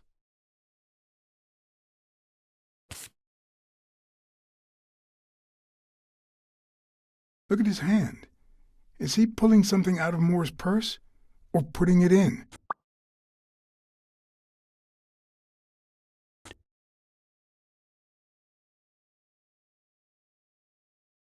Who's that guy? I know he's not a fan.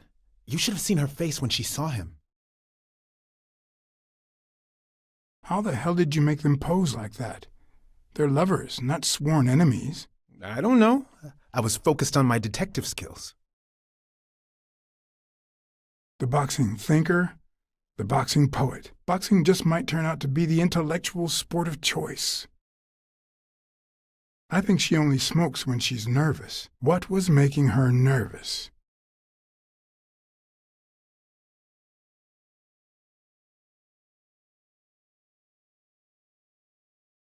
How much do you think each bicep weighs? A lot, but less than your tongue. You're hilarious.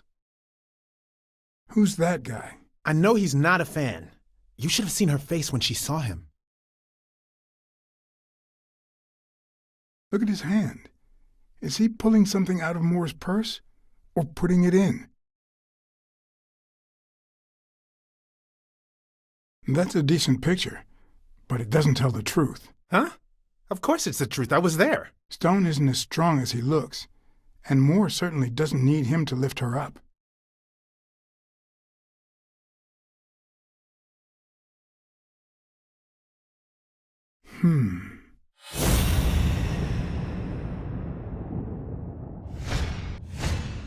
I've seen that matchbox before.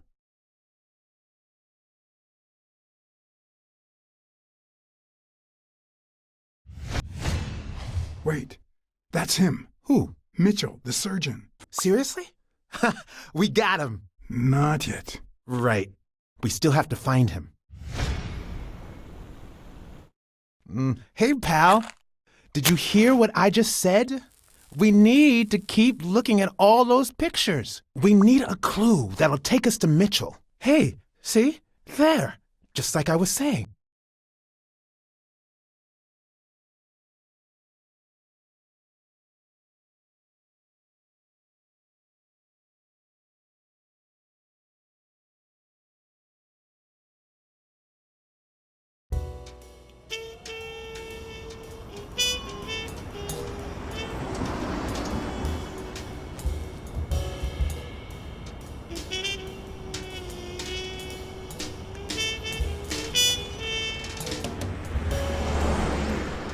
brawls aren't even the worst part of my job. Sure, you may take a beating, but at least you get the chance to defend yourself. But when you're sitting in your car all night, there's no way out.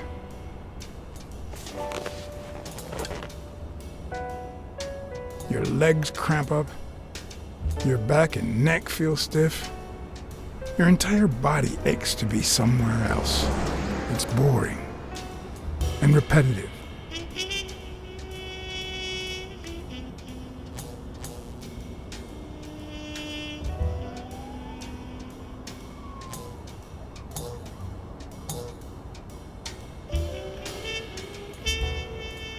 People were finally leaving the place.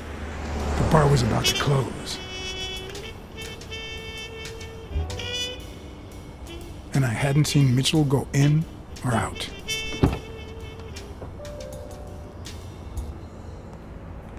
I had no choice.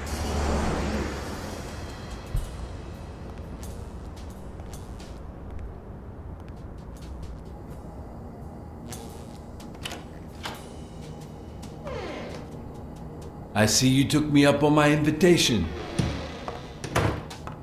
And you're smart. You knew not to come until my anti-fur regulars had all cleared out. I can't say no to good advice. Or good bourbon.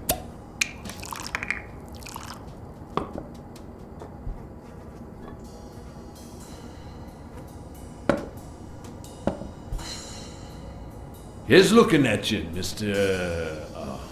What was your name? As far as I knew, La Iguana always stayed neutral. He played poker with Cassidy. But his joint was used as the gambling drop-off for O'Leary's operation. Did it make sense to keep faking it? Or was it too dangerous not to? Blackmore. John H. Blackmore. I knew it. Although your Texan isn't half bad. Let's just say I represent certain sports lobbies I'd rather not talk about. I understand. My pleasure, Mr. Blackmore.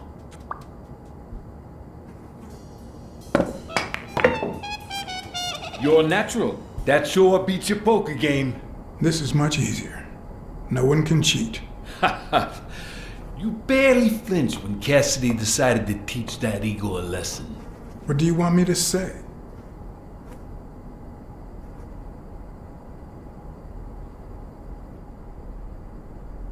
Between you and me, it's not the first time I find myself in this situation. Who doesn't have their own barber with a license to kill?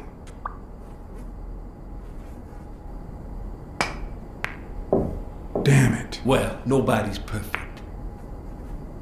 Tell me, what do you really want with Cassidy? I just don't understand your motives. The truth is, I represent certain interests which make Desmond O'Leary my enemy. If you know anything about their rivalry, I rest my case. Don't worry about it. I was only curious. So, what about me? What do you want from me? No one comes to La Iguana just to drink and play pool. I'm looking for one of your regulars, Dr. Angus Mitchell. What for?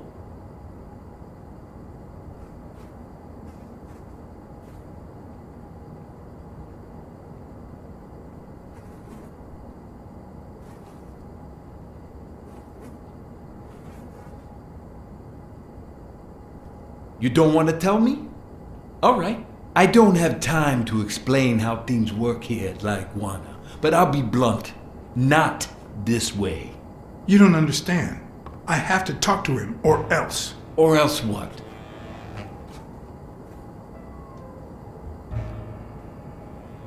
I don't think Cassidy would be too happy about the role his poker buddy plays in O'Leary's gambling operation. I'm sure you understand that. Son of a bitch. All right. Give me your phone number, and I'll give you a call when Mitchell shows up. No. You're gonna call him right now, and you're gonna give him this message. But when you're sitting in your car all night, there's no way out. Your legs cramp up, Your back and neck feel stiff. Your entire body aches to be somewhere else. It's boring and repetitive. It's so bad that your thoughts spiral in a never-ending loop, like when you're stuck in your car, on surveillance duty. The owner of La Iguana was supposed to tell Mitchell that a certain anteater was still alive, and that it was only a matter of time before he ratted him out. With a bit of luck, that would make him nervous enough to force his hand. Now all I had to do was follow him.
He went in without it.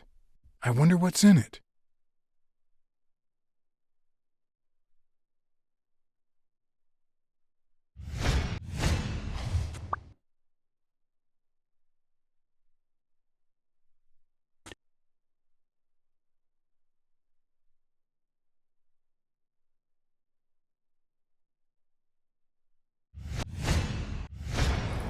We'll be just fine, don't worry. Gil, stand guard right here. If the cat shows up, you know what to do. I'll be back in an hour.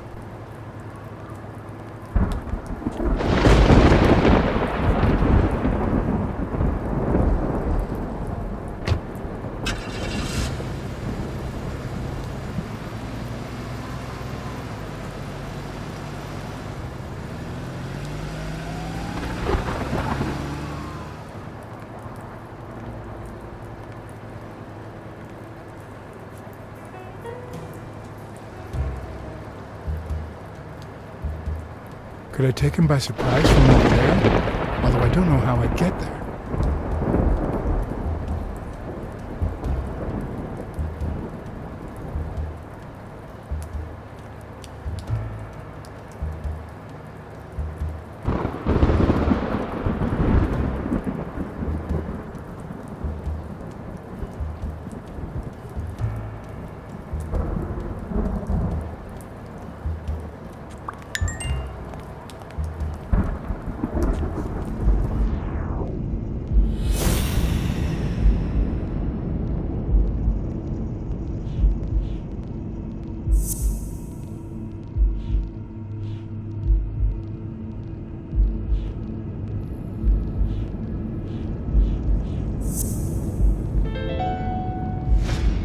course, he's Randall Lee's partner. I should be careful. When they gave me a beating, I could see he was kinda trigger-happy.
When you want to be silent, noise can be your best ally.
Smells like liberty and oil spills.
Hey.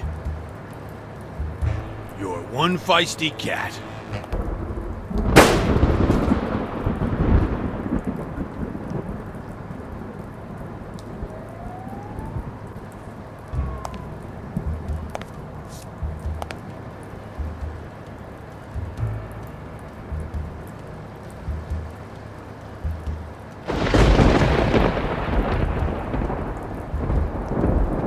Hey. You're one feisty cat.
did mess up a guy's face with an extinguisher once, but this kind is too heavy for my current needs.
What does this place have to hide?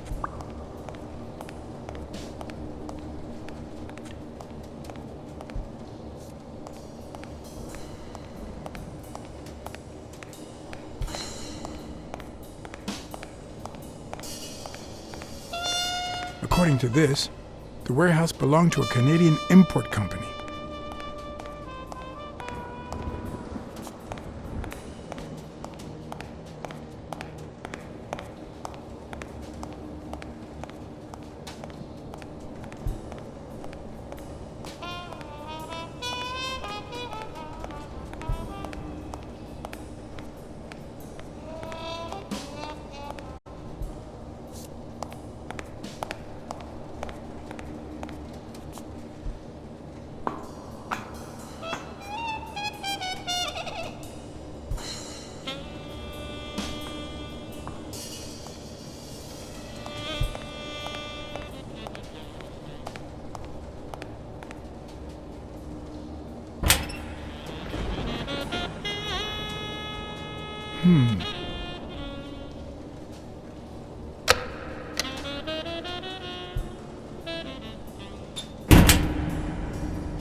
Don't you even think of screaming. I might not even talk.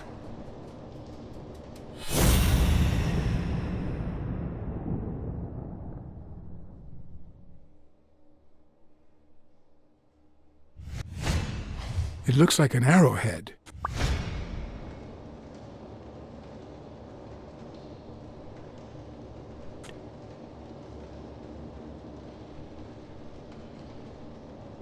What's Mitchell up to? Mitchell? What Mitchell? What's this warehouse for? It's where I take my naps. I thought that was obvious. Answer my questions, and I'll protect you from Mitchell. What? As soon as he finds out you've talked to me, he'll kill you. Just like he did to your partner, Randall Lee. I don't know what the hell you're talking about.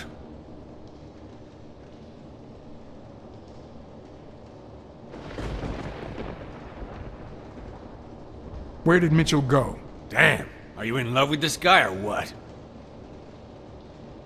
If you don't answer my questions, you'll spend the rest of your life in Sing Sing. Only if I don't answer?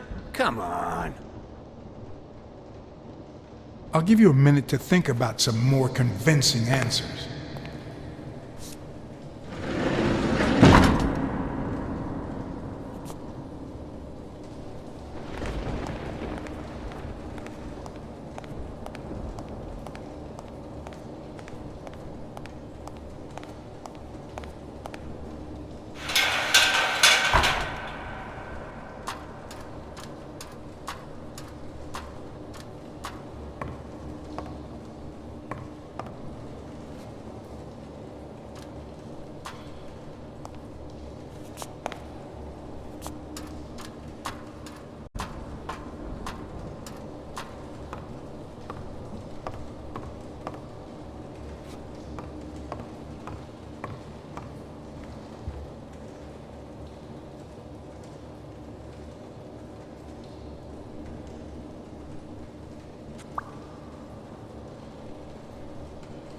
It could be an Ojibwa totem pole, in which case, the top animal would be a crane.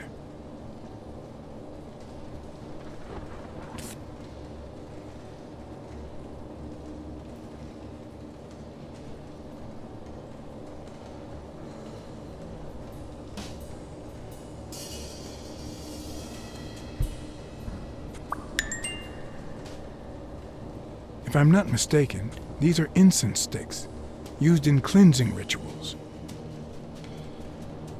A dream catcher. It's supposed to protect children during the night, trapping all evil in its spider web.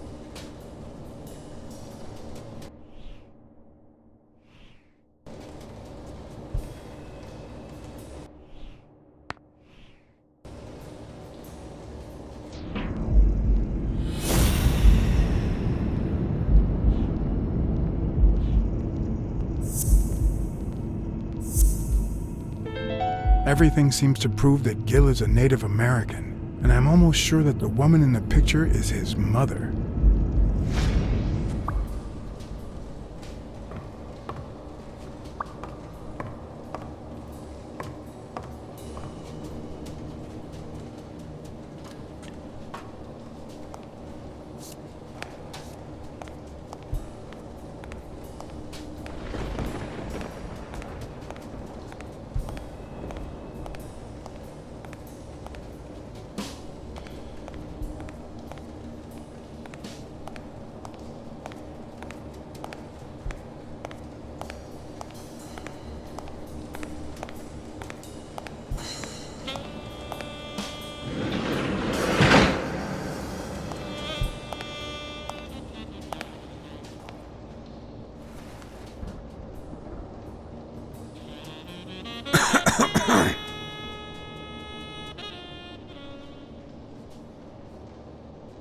You know who'll always believe in you? Your mother. My mother never lost her faith in me. And I gave her plenty of reasons when I was a kid.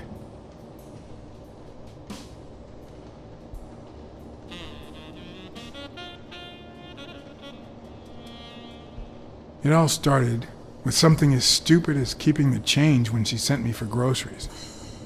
Then I started stealing fruit from the street stands. And finally, I turned to pickpocketing. Somehow, my mother managed to keep me in school until I got into college. But I never gave her reasons to believe in me then either.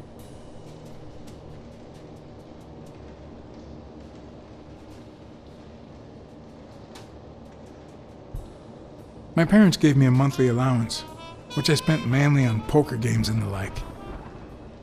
So after a year of college, I quit. Then Pearl Harbor happened. I got drafted and sent to Europe.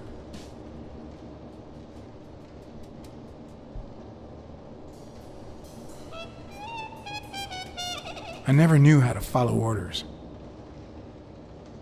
They sent me back home with a dishonorable discharge. But when I got back, I was treated like a pariah, a veteran outcast who never should have come back in the first place. And yet, my mother never ceased to...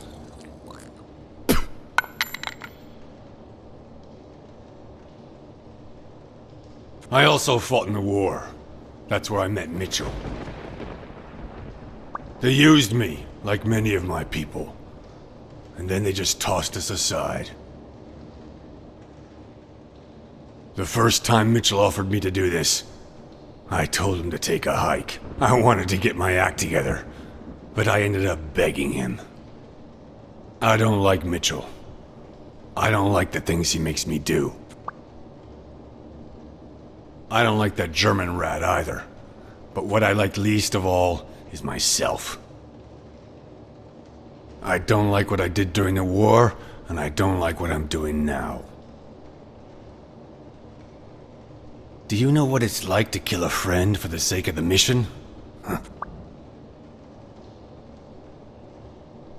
But my mother, she always thought I'd make amends and start anew.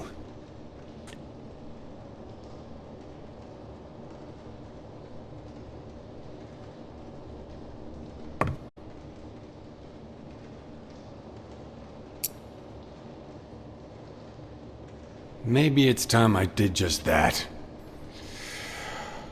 It's number 3.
A list of names? Somehow related to chemical agents?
What if it was Gil who killed his partner, Randall Lee, under Mitchell's orders?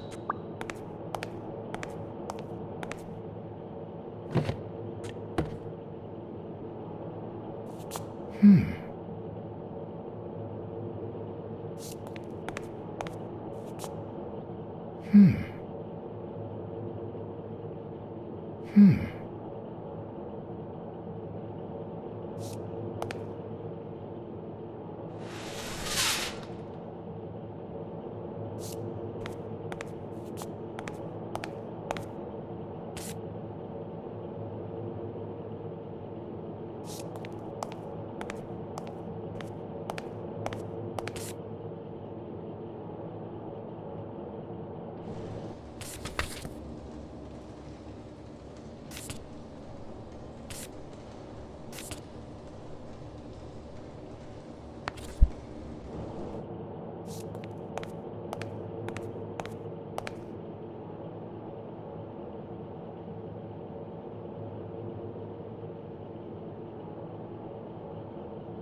Go in!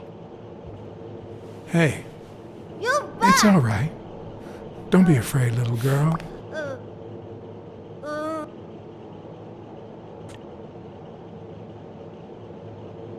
I'm a friend, okay? Abita, no hurt! Hey, Abita, no hurt!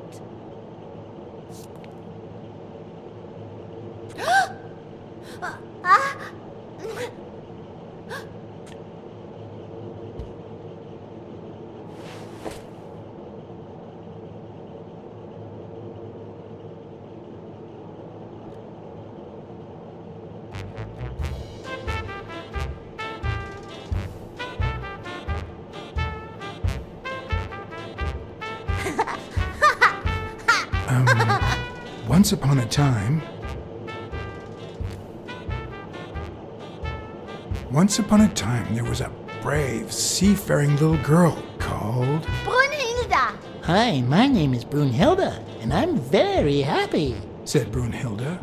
And then Brunhilde, who had a beautiful name... Really beautiful. A really beautiful name, ran into someone very special. Oh, who was it? A sea cat called John. I'm a sea cat, my name is John. Hi, John the cat. I really like sea cats. Hi, Brunhilde. I'm going to use my seafaring wisdom to help you.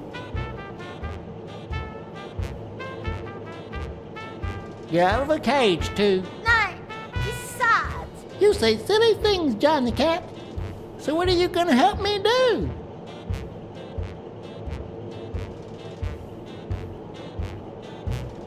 Fill up a bunch of colored balloons.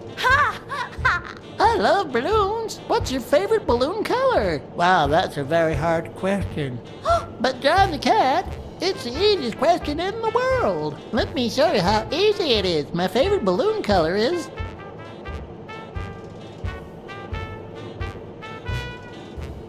blue. Whoa, Brunhilde. That's exactly what I was about to say. Bird!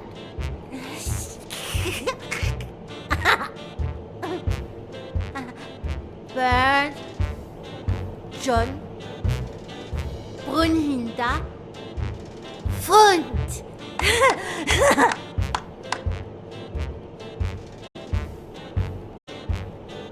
Do play? It's look. Okay. Hi, Bernd. Why are you wearing that mask? Weil, gas. Well, maybe we should get out of here. What do you think, Bernd? And what about you, Brunhilde? Don't you think that?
Subject, Craig Spano. Treatment, Day 0. The subject is a veteran baseball player who has lost speed, strength, and agility due to the regular aging process. The patient refers intense pain on the right scapula, most likely caused by an old injury. The goals of our medical approach are twofold. To relieve pain caused by the prior injury so that the subject can play without symptoms, and to help the patient regain the physical condition lost in the aging process, thus allowing him to perform at elite levels. Treatment. Day 120. The patient no longer feels pain when using his right arm, circumstance that allows him to pitch without fear. So far, the only side effect seems to be a slight euphoria experienced 3 hours after dosage, which subsides 4 hours later, taking the patient on an emotional roller coaster of sorts with bouts of mild trembling. Treatment. Day 341. Moments of euphoria and boosted physical performance have become increasingly short, while the ensuing periods of depression and weakness have become longer, including severe tremor. Although we have met all therapeutic goals, we will proceed to terminate the treatment in order to avoid causing irreparable physical and mental damage to the patient.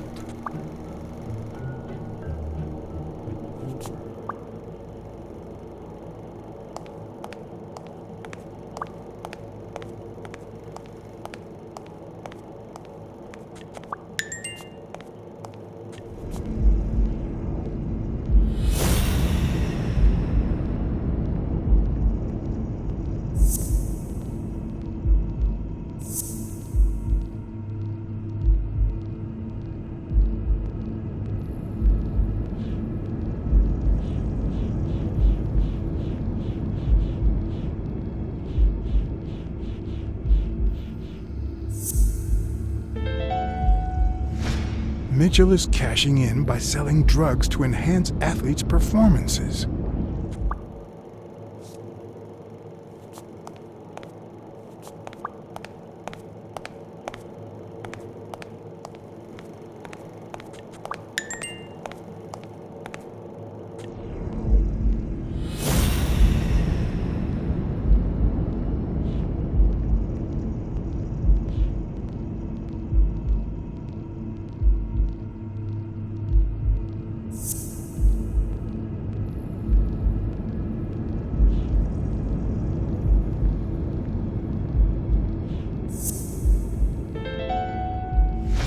The worst part of Mitchell's scheme isn't that it's illegal or unethical, it's that he didn't even care about compromising the athlete's health.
Subject, Brunhilde Gruner.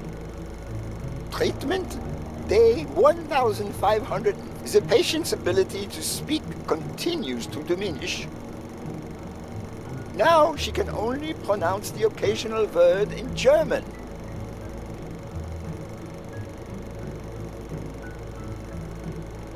Tissue degeneration persists.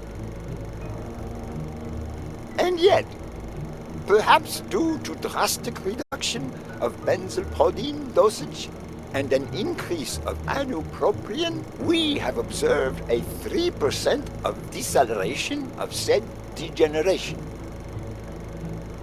Furthermore, and perhaps this is the best finding so far, the subject exhibits a mild recovery of her speaking. It's not a lot, and yet we are on the right track. All hope is not lost.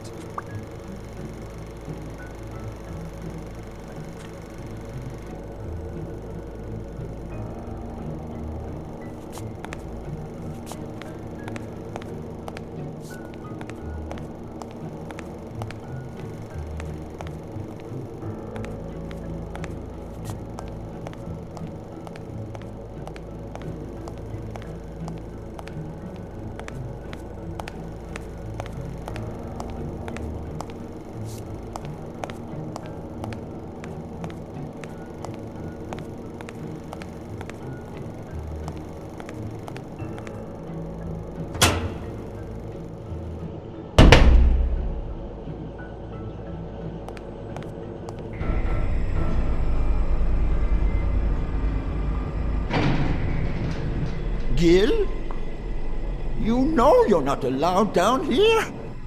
You know you're not allowed.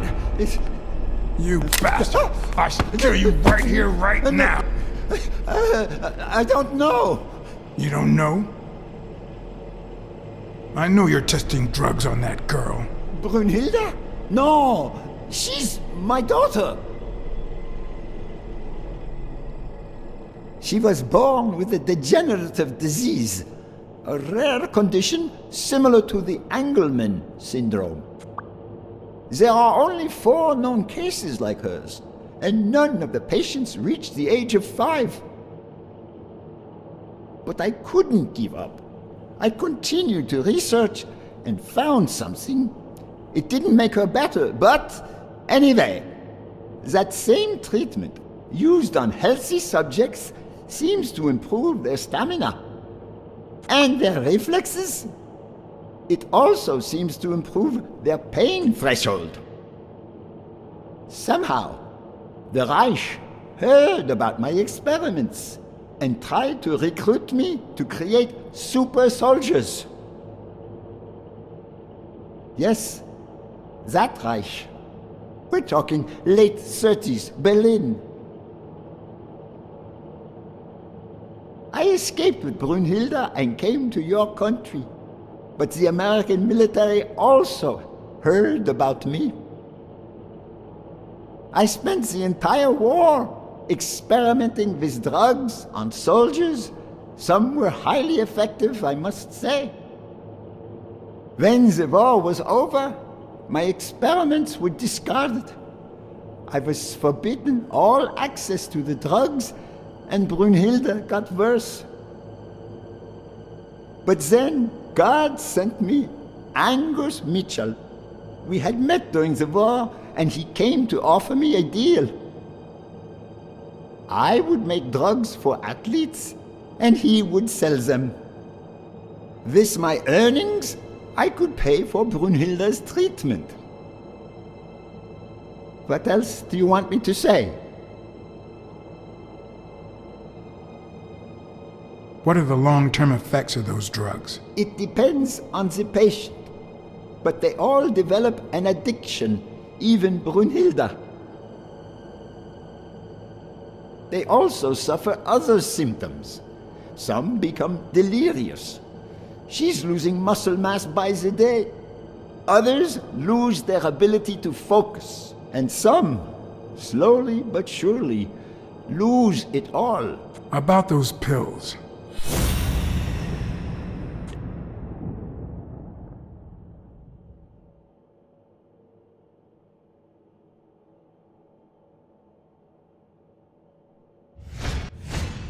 There was a bottle there before.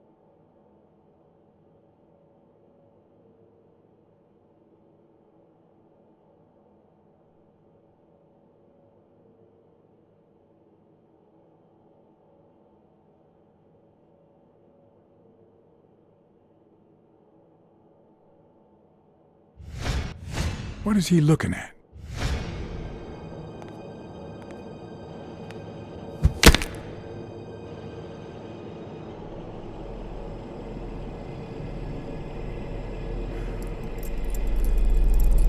Don't dwell on it, Josh. You had to tell him the truth in order to protect Brunhilde. I would have done the same thing. Finish packing up your things and stop torturing yourself, okay? Thanks, Angus. I won't be long. Oh, honey. You like living here? Yeah, me too. But we have to go somewhere else, and it's all that bad cat's fault. Yes, sweetie. We're going to a new home now. A prettier one, and you'll be happier there. Now go with Papa, honey. Give him a kiss. Go on. Give him a kiss. Go on.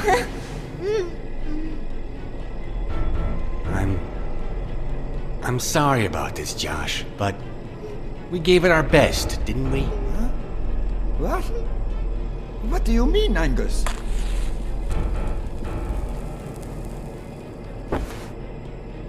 I wish it hadn't come to this.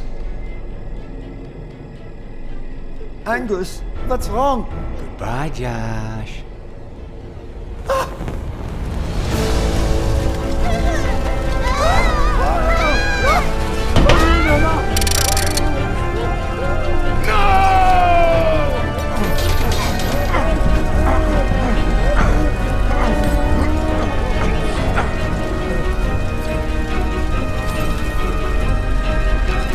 I hope you're happy, you son of a bitch. They were good people.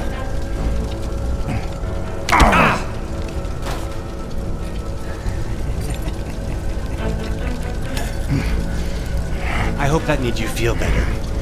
I like it when you smile. You're so far from the truth. What the?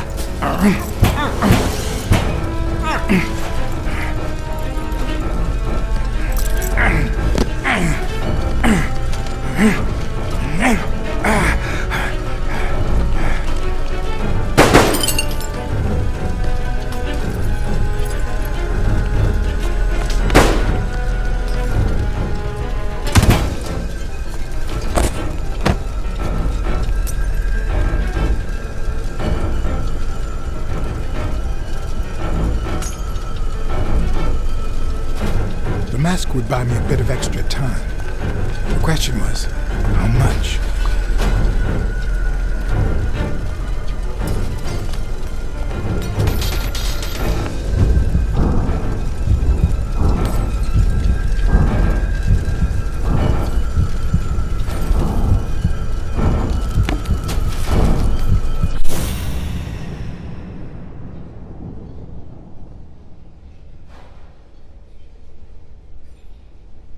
Spano just ran out that way.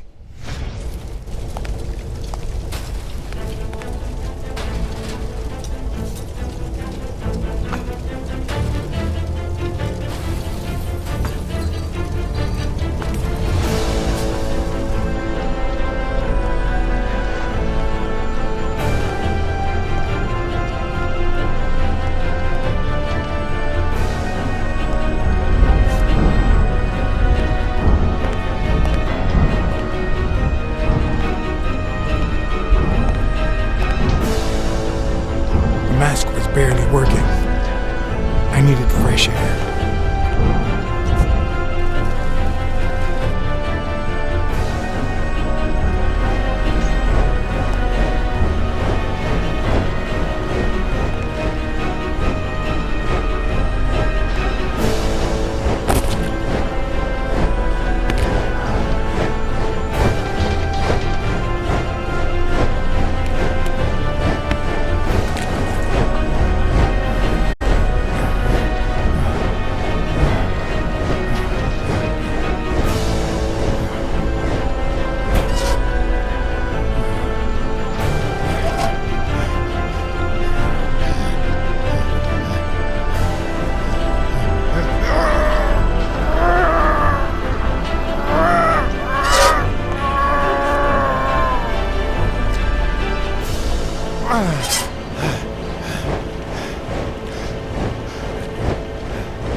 Greg Spano is back! Did you miss me? Who wants to see a home run?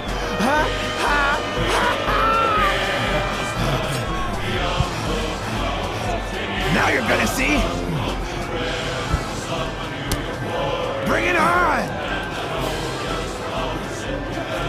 Let's go!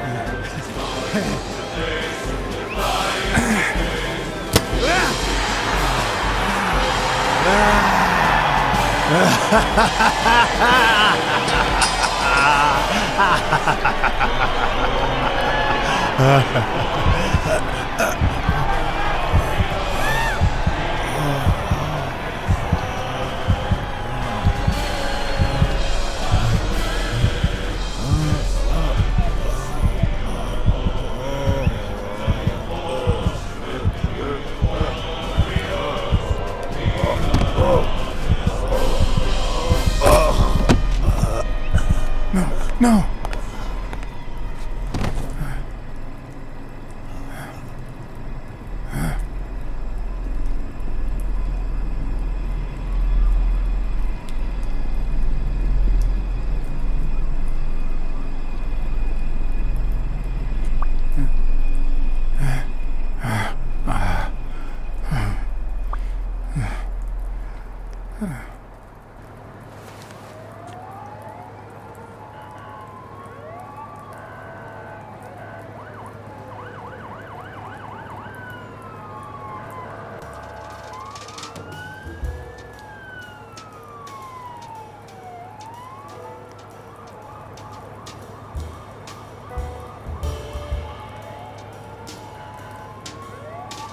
Don't torture yourself. You did everything you could.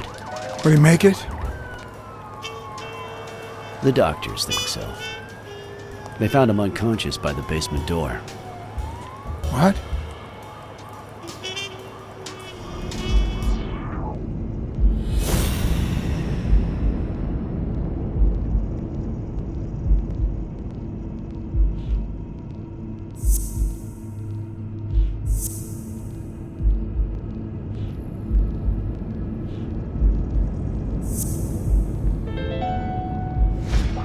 Could Gil have blocked the basement door from the outside to kill Mitchell? You think? That's a serious accusation. Are you sure, or is this just a theory of yours? I'm positive. Gil told me himself. Mitchell practically forced him to work for him. And I've got reasons to believe that Gil is a bit trigger-happy. Besides, I'd say he wasn't even really unconscious when they found him. That he was just pretending. Huh. You think Gil was involved in the previous murders? What if it was Gil who killed his partner, Randall Lee, under Mitchell's orders? Another serious accusation. Are you sure? Yes. Everything points in that direction, including my gut. Wait. Couldn't Mitchell be Randall Lee's murderer?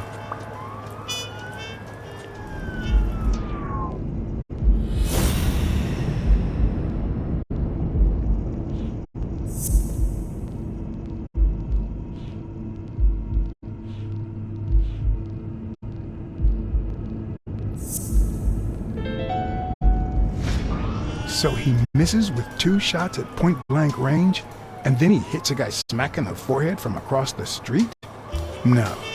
Mitchell is not the sniper who wiped out Randall Lee.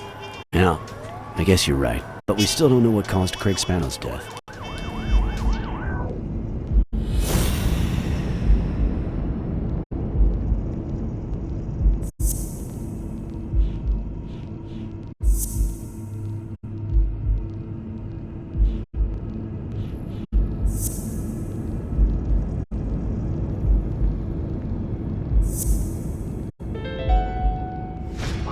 There's no doubt about it.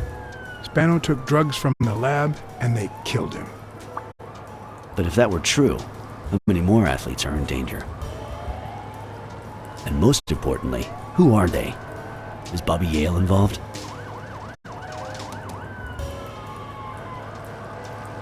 I didn't see them all, but write down these names. Peter Lowe, Xavier Chains, Helen Moore, Bill Goldman, Miles Benton, Alexander Wood, Jacob Ziegler, and yes, Bobby Yale. Thanks. Saving lives for a change, huh? In any case, this has gotta stop. We're friends, damn it. You should have warned me about this. I should have let you know. I'm sorry. Hey, John. Surprise. Could have given a tip to a friend, don't you think? Or is that only the case when I help you?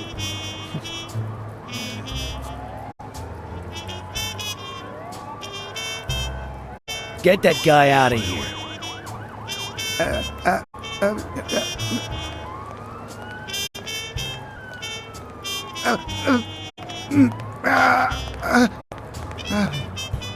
All right. Let's get this over with. When the war ended, Mitchell convinced Grun to use his super soldier drugs on elite athletes. Somehow, Dunn found out about Mitchell's scheme. So when Mitchell heard that Dunn was onto him, he ordered Randall Lee to kill him and frame Yale for the murder. Then, he made Randall search Dunn's house and the gym for any incriminating evidence he might have had against him. The poor cleaning lady died almost by chance. When you stuck your nose in the case, he tried to scare you by sending his thugs to give you a beating. And when that didn't work, he asked Randall Lee to finish you off on the gym rooftop. But Randall not only failed, he got captured. So Mitchell ordered Gil to put a bullet through his head, which only made Gil upset.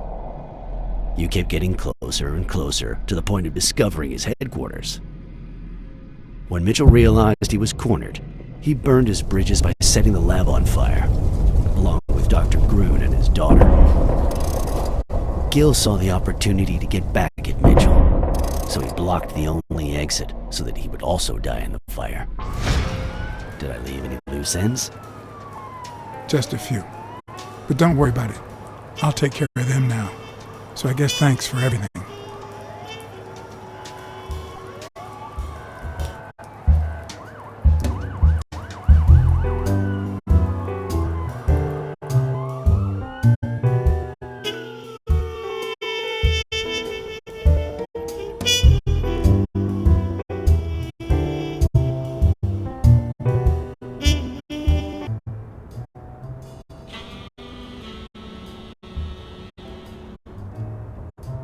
In your classic noir films and novels, solving a case never amounts to a happy ending. The detective is always left with a sense of bitterness. A feeling that, before he took the case, the world was a better place. That he was a better person. Come on, now spit it out! Sometimes I just let my character get the best of me. What do you want from me? I told Stone what I knew. That he was going to let Yale win. That if he didn't, O'Leary would destroy Helen Moore's career. And that Moore was doomed either way. Or would be, as soon as America discovered her sweetheart was on drugs. I don't believe you. No way. Who sent you? Today? Nobody. And what if I did believe you? What would that change? If I don't do this for her, how could I ever look her in the eyes? How could we stay together? You think you'll stay together when you lose your title and they accuse her of doping? At least I know I tried.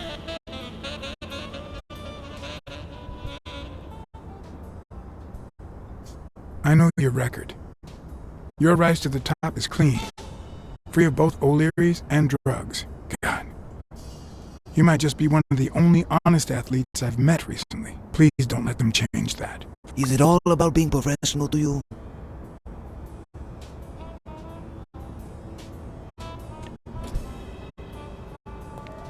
Suit yourself. But trust me, your manager is a murderer. Get as far away from him as possible. Hey, BLACKSAD! I'll think about it.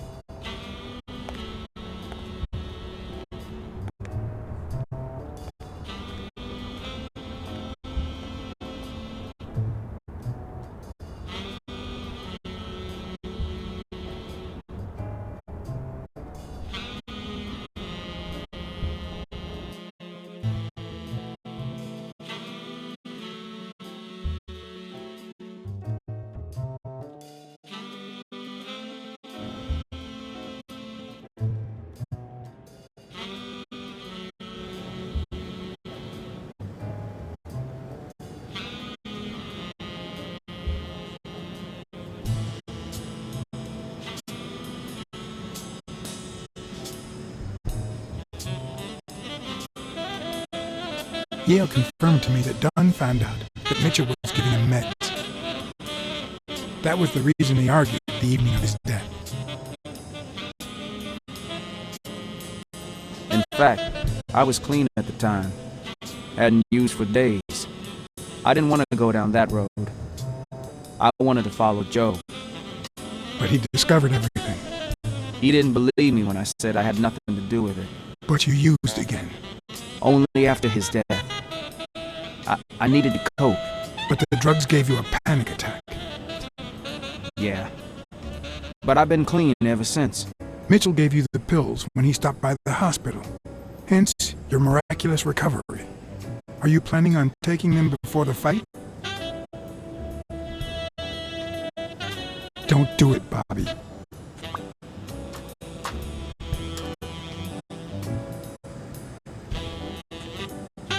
Someone has to save the gym. I owe it to Joe, and Sonia, and my Aunt Mary.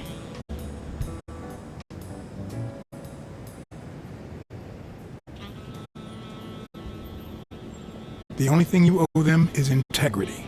What would Dunn think of you now?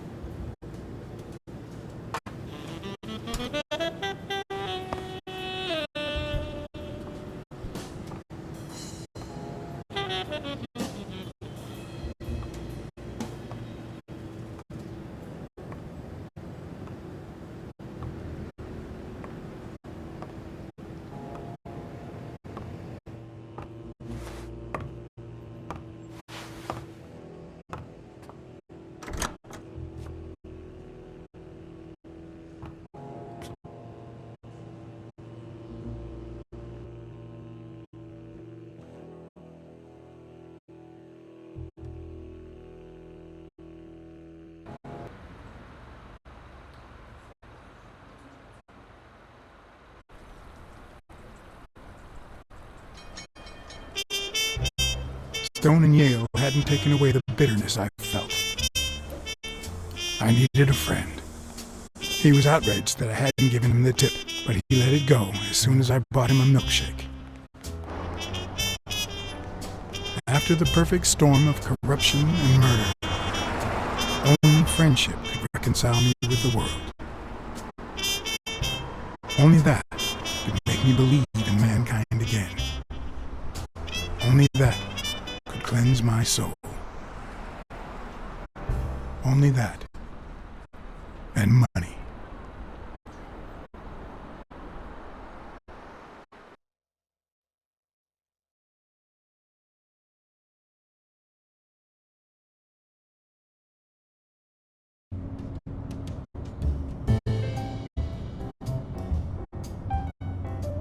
In your standard noir novel, Yale and Stone would be punished for breaking the rules. There would be justice for Sonia, the victim. But this was the real world. As the detective who had cracked the case, I just had to get my paycheck and be on my way. Nice to meet you, Mr. BLACKSAD. Mr. Thorpe is on his way. Care to take a seat while you wait?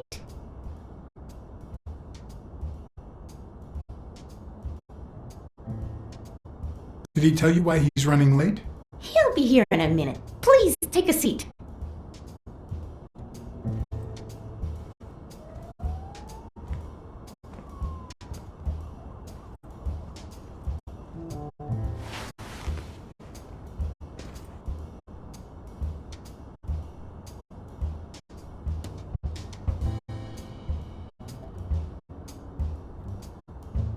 No matter how many curveballs destiny throws his way, he always manages to land on his feet. When he was a rising sports talent, the war put an end to his career, so he became a war hero. After the war, he didn't end up like Gil or like me.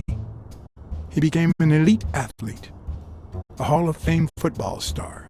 When an accident left him in a wheelchair, he went on to succeed in advertising.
That's not possible. But what if Tim Thorpe was somehow involved in Mitchell's operation? Mr. BLACKSAD, Mr. Thorpe is running later than expected, but he insists on meeting you, if you don't mind. Sure, as long as you help me fight off this boredom.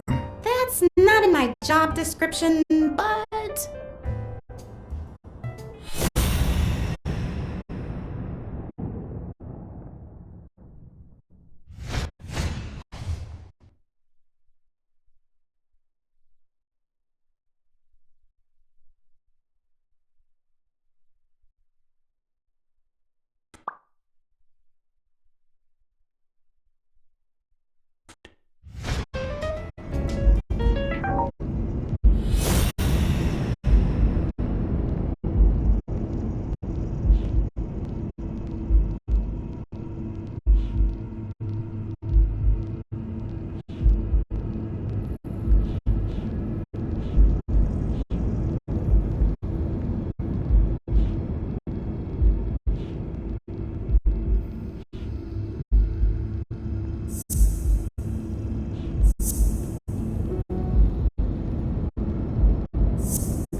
if my hunch is right, there should be a meeting with Mitchell noted somewhere in Thorpe's agenda.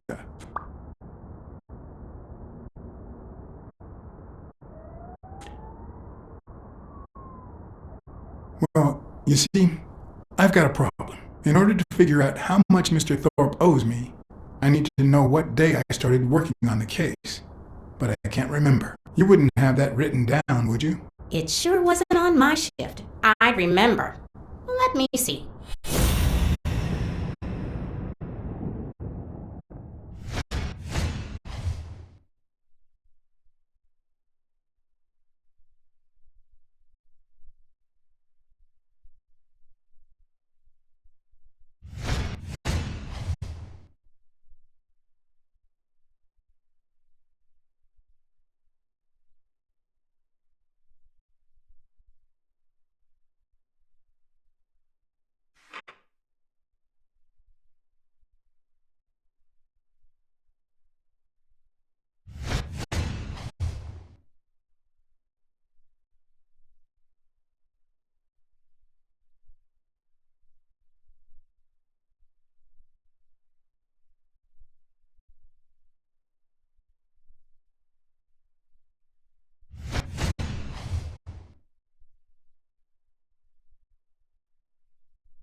What?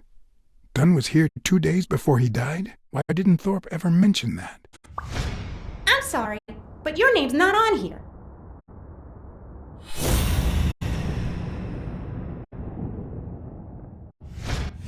If I had her markings on my skin, would I be the same person? Would my name be different?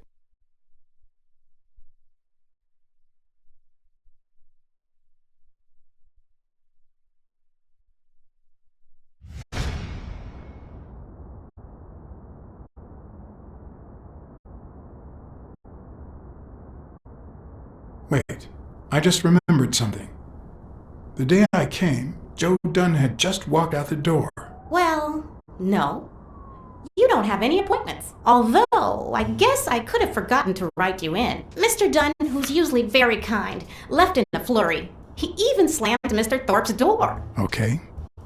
Now I know I have to get into Thorpe's office. And he didn't even say goodbye. Yes, that was the day. You don't recall me because the minute I saw Dunn stomp out, I followed him. I never actually came in. Of course. That explains it. No doubt. So, since it looks like Mr. Thorpe won't be here soon, I think I'll go take a walk down the hall. Gotta stay in shape.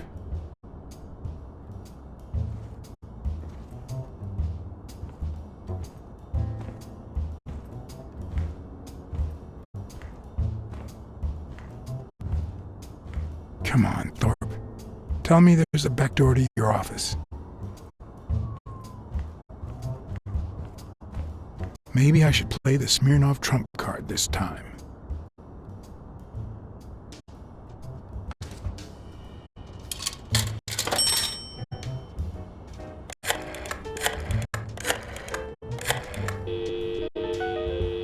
Smirnov didn't know what to think.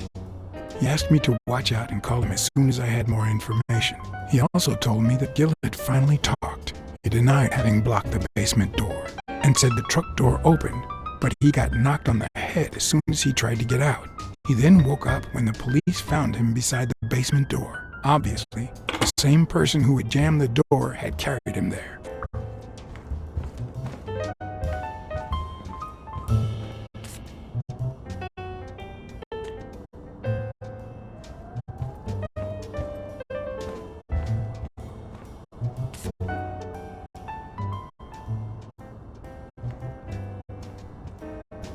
If Weekly were here, I'd have to tie his hands behind his back.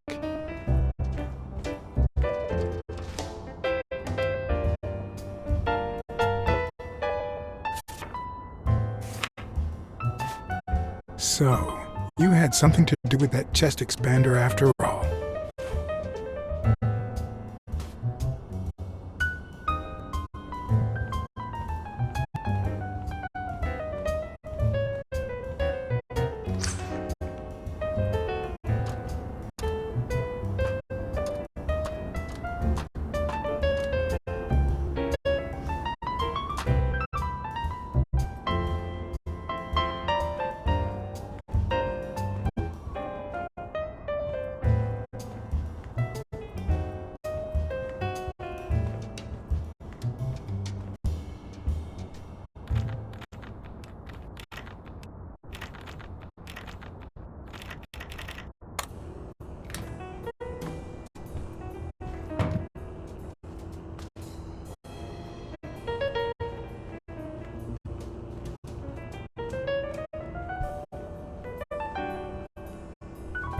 And one of the strengths, the accuracy of his throw, earned the nickname Iron Arm. I used to throw the ball in 50 miles, and when wherever it wanted. My coach, the great Joffrey Sachs, and so I worked hard. Pearl Harbor. I enlisted immediately. After losing a partner in combat, a serious injury, I asked to be relocated. I became a sniper. I know I shouldn't say this, but I was one of the best in the army, and it was all thanks to my accuracy. No, it was all thanks to Jeffrey Sachs. I wonder how many Americans that man saved with my arm. After these words, Tim Thorpe is moved almost to tears and asks me to take a break. It's shocking to see how an athlete and soldier, a man whose aim and skill won him a Medal of Honor and the nickname Surgeon among his brothers in arms. That can't be. I mean, it could be a coincidence, but no.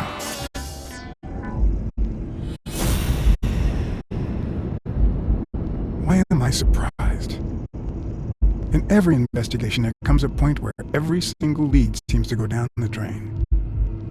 And you have to retrace your steps to get back on the right track.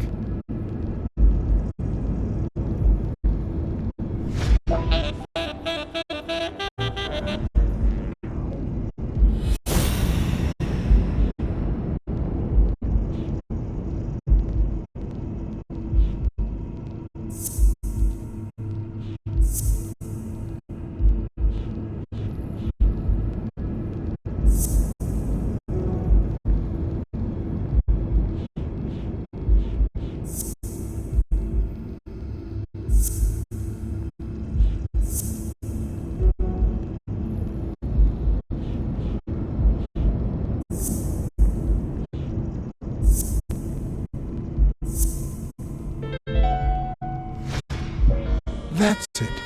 Thorpe is the man behind the whole drug operation.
not strange to see no office chair behind a desk, until you remember the desk's owner is in a wheelchair.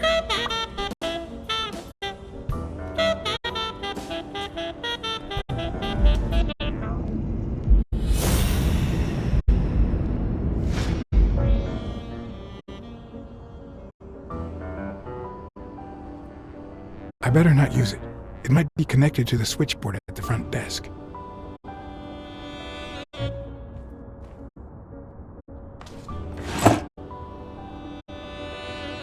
Oh, crap.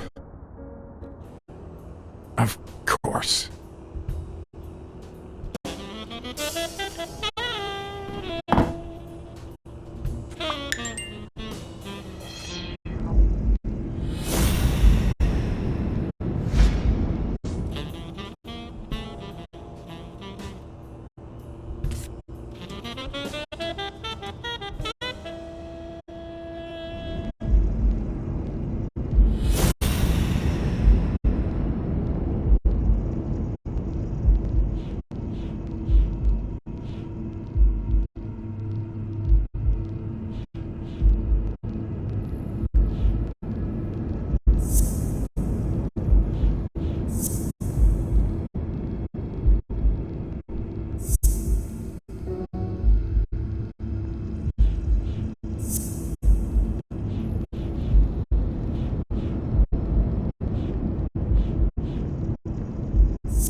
What if Groon's drugs helped Thorpe walk?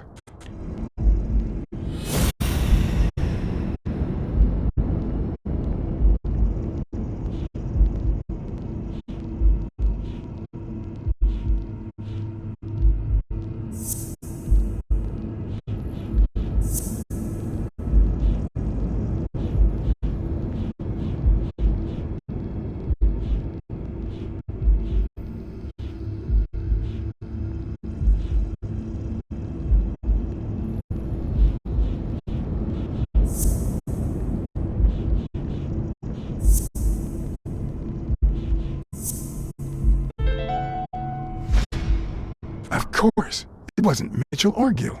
It was Thorpe who shot Randall at the hospital. Everything adds up now. And yet I can already hear Smirnoff telling me I have no conclusive evidence. What if I set a trap for Thorpe? But how?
Ha!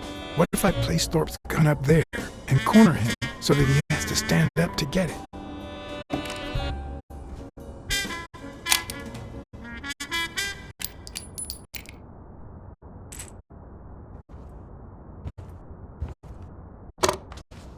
show was about to begin. All I needed was an audience and some patience.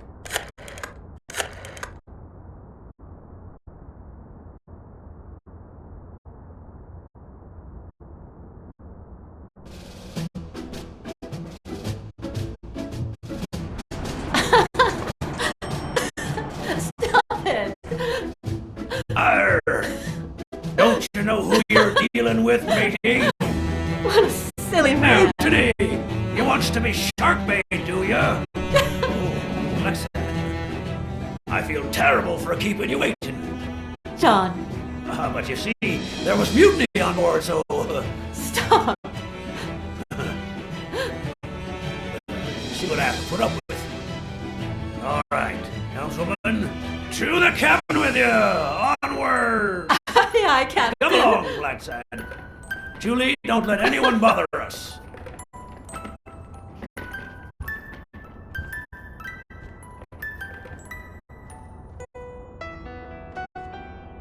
Honey, will you wait in the boardroom for me, please? But... I'll just be a minute then. I think you've already suffered enough. Okay. And think about where you'd like to have dinner tonight, okay?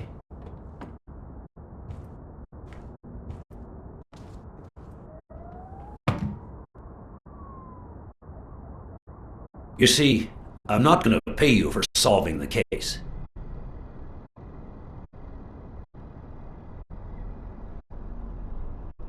Wow. I thought you were the kind of man who was true to his word. No, it's not that. You'll get every penny we agreed on, and more. But not because you solved the case, but for her. 2 days ago, she wanted to end it all. Drop out of college, sell the gym. Too many wounds to heal. But through your incredible work, you managed to heal them. Well, perhaps not completely. It takes time to get over something like this. But at least, thanks to you, Sonia wants to be happy. She has hope. I'm going to help her make Dunn's gym the best in the city. Who would have ever guessed it, huh?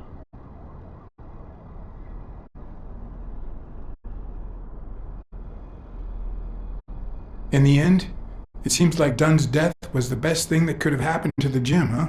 Don't be so cynical. By God, can't you stop playing the hard-boiled detective for 1 second? Anyway, back to the case. All those people you confronted. Gil, the German doctor, even Mitchell. I would have never suspected him. Did they say anything? Why did they do it? Did they mention any accomplices?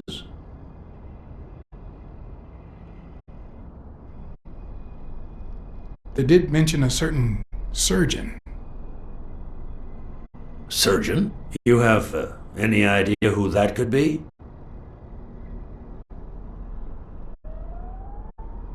A journalist told me. Ring a bell?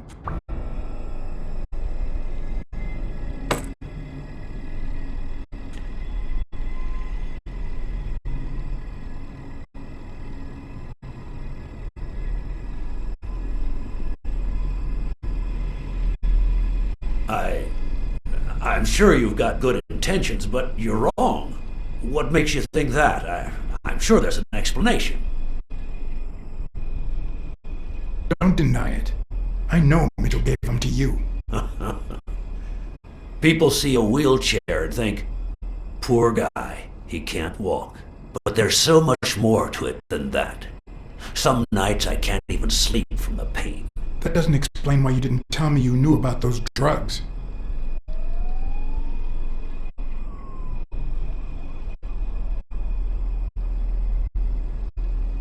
I know that you were a highly skilled sniper. It was you who shot Randall Lee at the hospital. Have you seen me, BLACKSAD? How could I possibly do that? I hired you to solve this damn case. You think that's what a murderer would do? Only because you thought I'd blame Bobby Yale and drop the case. But as soon as I realized something wasn't right, you sent Randall Lee and Gil to give me a scare. And when all that failed, you ordered Lee to kill me. You're the type that won't open his jaws once he's got his prey, aren't you?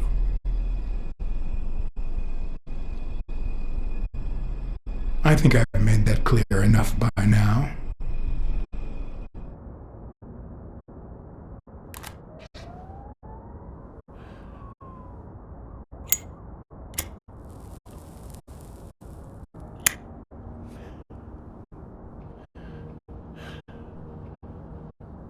Put yourself in my place for a minute. You're a promising football player who just got back from the war, but you're still a nobody. The man you saved kindly opens his house to you, and that man is still undone by his wife's passing. He works all day in his gym, and he drinks himself to sleep at night. So you practically end up raising his daughter. You give her her very first abacus. You encourage her to further her education. You comfort her when she misses her mother and her father.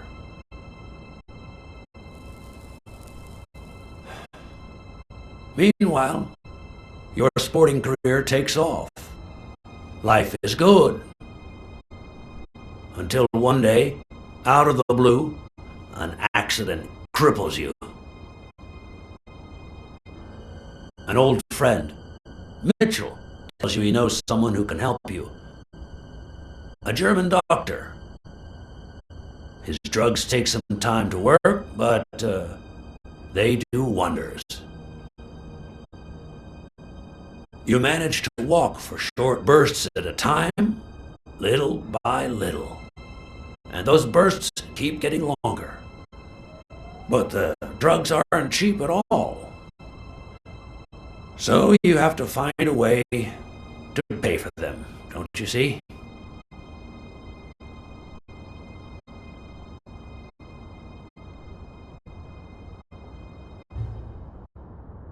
So you started by selling drugs to athletes. Then you decided to start an advertising agency to hire those same athletes. Drugs would help them excel, and you'd get better ad deals.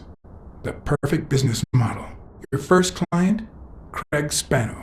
His career had hit a rough patch, so...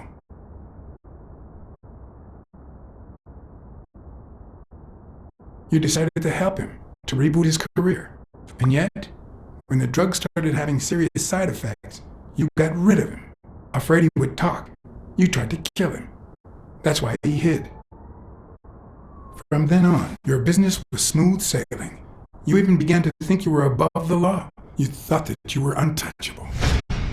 Until Joe Dunn found out, and then, 2 days before his unfortunate death, he came to see you. That's enough now! You stop it!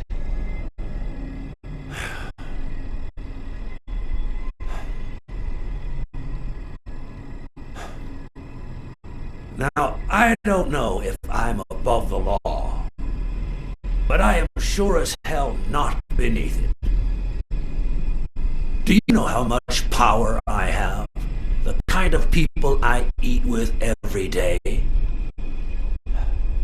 I could shoot you right now, and nothing would happen to me.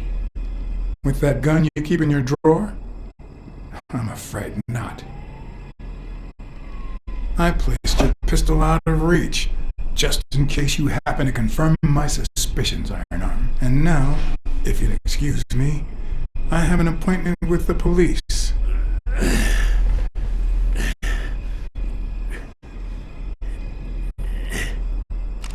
I won't let anyone wreck my life again. Sonia and I, we deserve a future. You can come in now, Smirnoff. Timothy Wilson Thorpe, drop your weapon. You're under arrest. You have the right to remain silent. Anything you say can and will be used against you in a court of law. You have the right to an attorney. If you cannot afford one, state and provide one for you. Mr. Thorpe.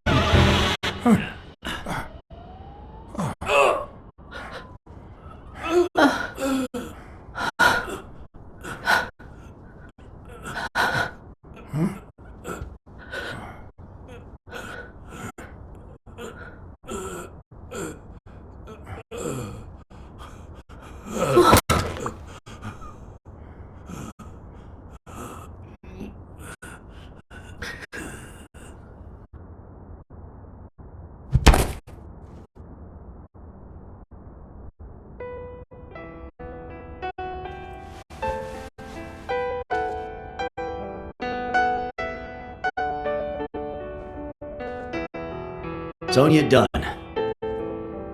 you are under arrest for the death of Timothy Wilson Thorpe. You have the right to remain silent. Anything you say can and will be used against you in a court of law. You have the right to an attorney. If you cannot afford one, the state will provide one for you. Do you understand these rights as I have just read them to you? With these rights in mind, do you wish to speak to me? Watch your step.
Everything that had happened, the last thing I was interested in was boyfriend. Did Neil take drugs before the fight? Did Stone let him win? I had done everything in my power for things to go the way my moral compass dictated. Whether anyone would listen to me, that was another story.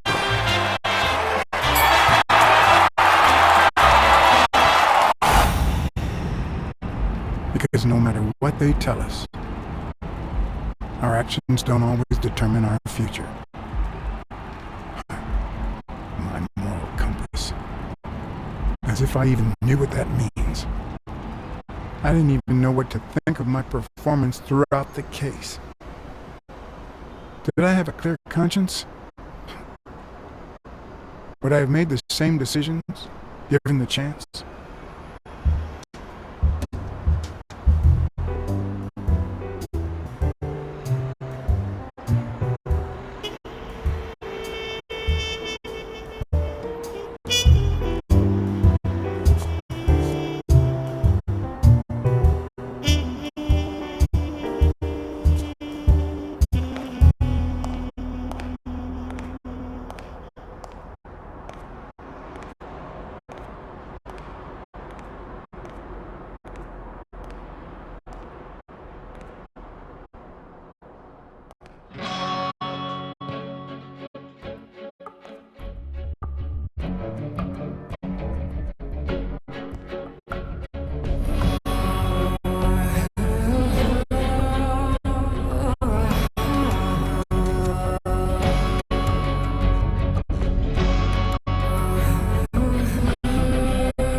Arr!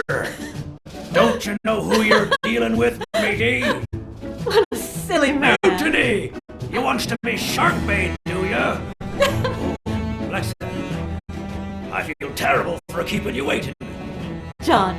But you see, there was mutiny on board, so... Stop! You see what I have to put up with? All right, helmswoman, to the cabin with you! Onward! Yeah, I can't. Come along, BLACKSAD. Julie, don't let anyone bother us.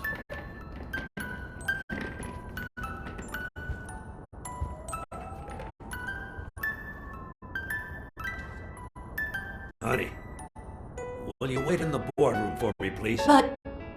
I'll just be a minute then. I think you've already suffered enough. Okay. And think about where you'd like to have dinner tonight, okay?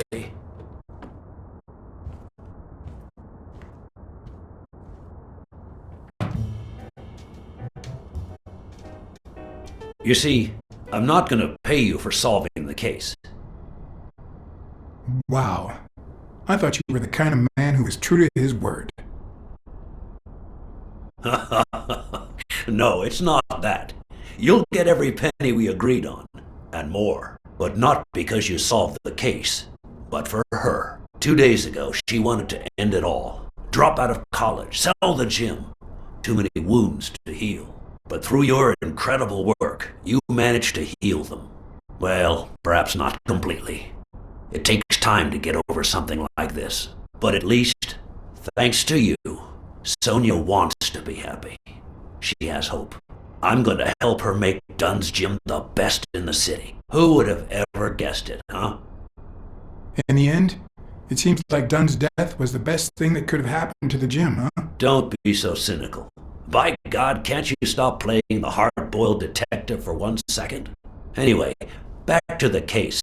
All those people you confronted. Gil, the German doctor, even Mitchell. Huh. I would have never suspected him. Did they say anything? Why did they do it? Did they mention any accomplices? They did mention a certain surgeon. Surgeon? You have any idea who that could be? Our journalist told me. Ring a bell?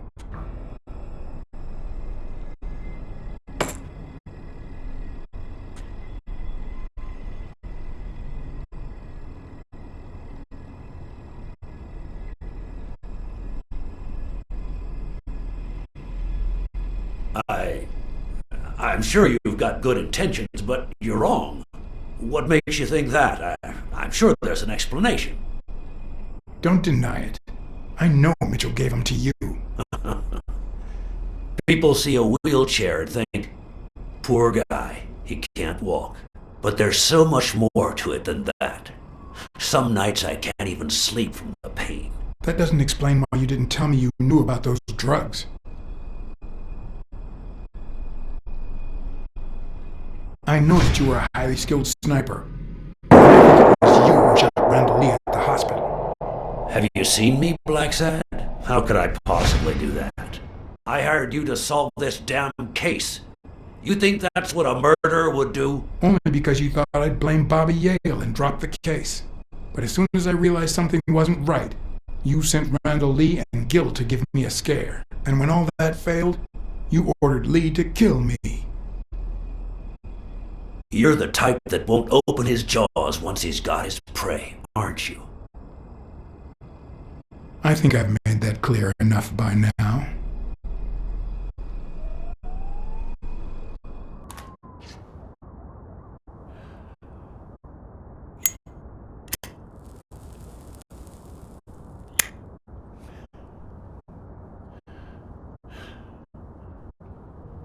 Put yourself in my place for a minute.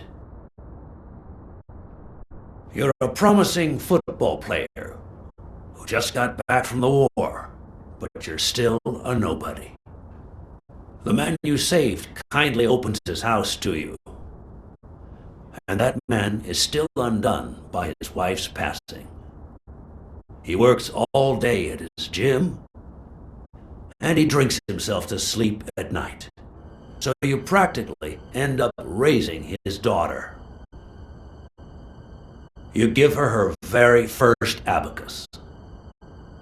You encourage her to further her education. You comfort her when she misses her mother and her father.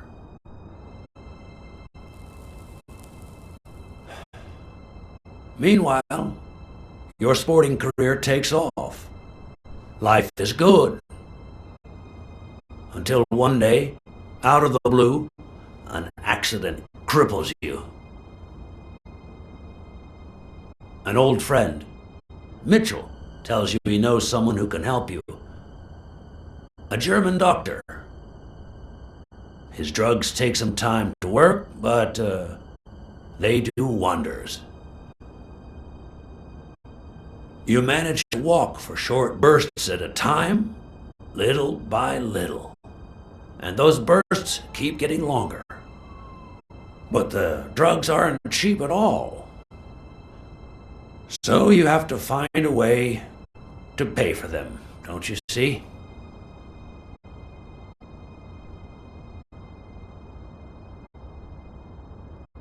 So you started by selling drugs to athletes. Then you decided to start an advertising agency to hire those same athletes. Drugs would help them excel, and you'd get better ad deals.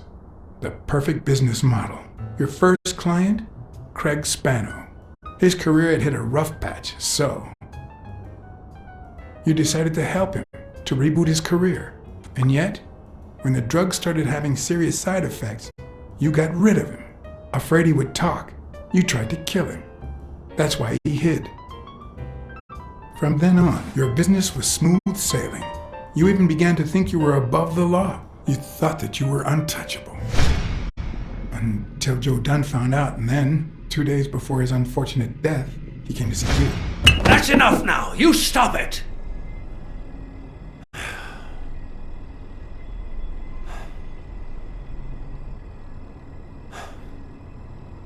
Now, I don't know if I'm above the law, but I am sure as hell not beneath it. Do you know how much power I have? The kind of people I eat with every day? I could shoot you right now, and nothing would happen to me. With that gun you keep in your drawer? I'm afraid not. I placed your pistol out of reach, just in case you happen to confirm my suspicions, Ironarm. And now, if you'll excuse me, I have an appointment with the police.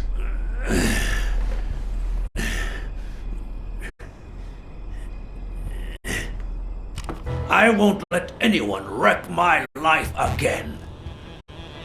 Sonia and I, we deserve a future. You can come in now, Smirnoff. Timothy Wilson Thorpe, drop your weapon. You're under arrest. You have the right to remain silent. Anything you say can and will be used against you in a court of law. You have the right to an attorney. If you cannot afford one, the state will provide one for you. Mr. Thorpe.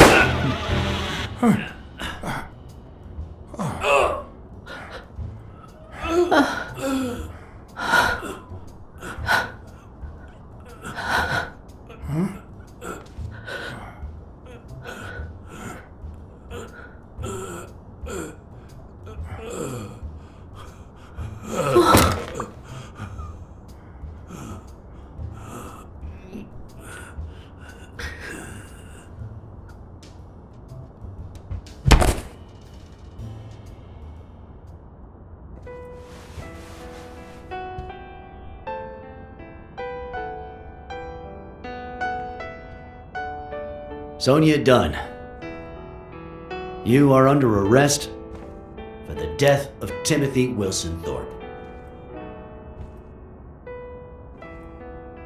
You have the right to remain silent. Anything you say can and will be used against you in a court of law. Just shut up.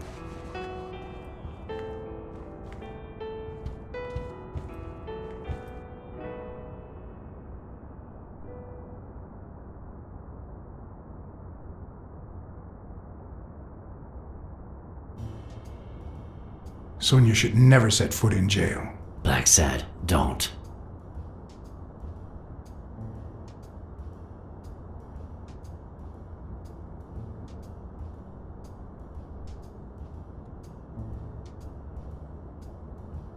Finding Thorpe guilty would have taken time. Sooner or later, the state of New York would have executed him. Sonia saved us all time. And money. No, there's no way this could work. How do we hide this? John? I'll put the bullets back in the gun. Thorpe had me at gunpoint, but Sonia was faster. We're doing the right thing, Chief. John, why do I end up getting my hands dirty every time I'm close to you?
Everything that had happened.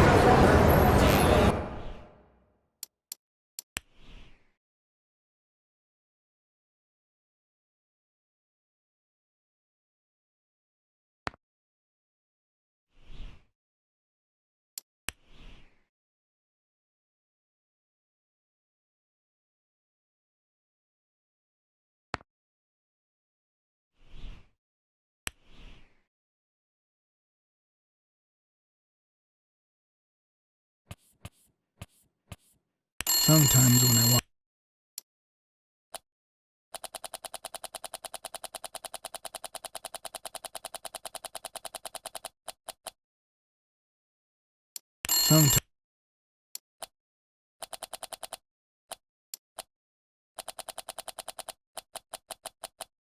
Sometimes when I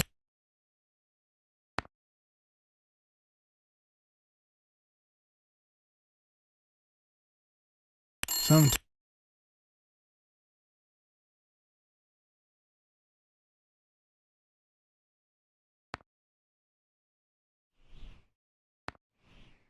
the last thing I was interested in was the fight. Did Yale take drugs before the fight? Did Stone let him win?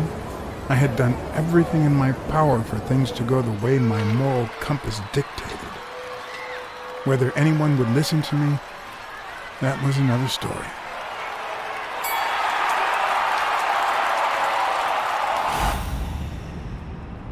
Because no matter what they tell us, our actions don't always determine our future.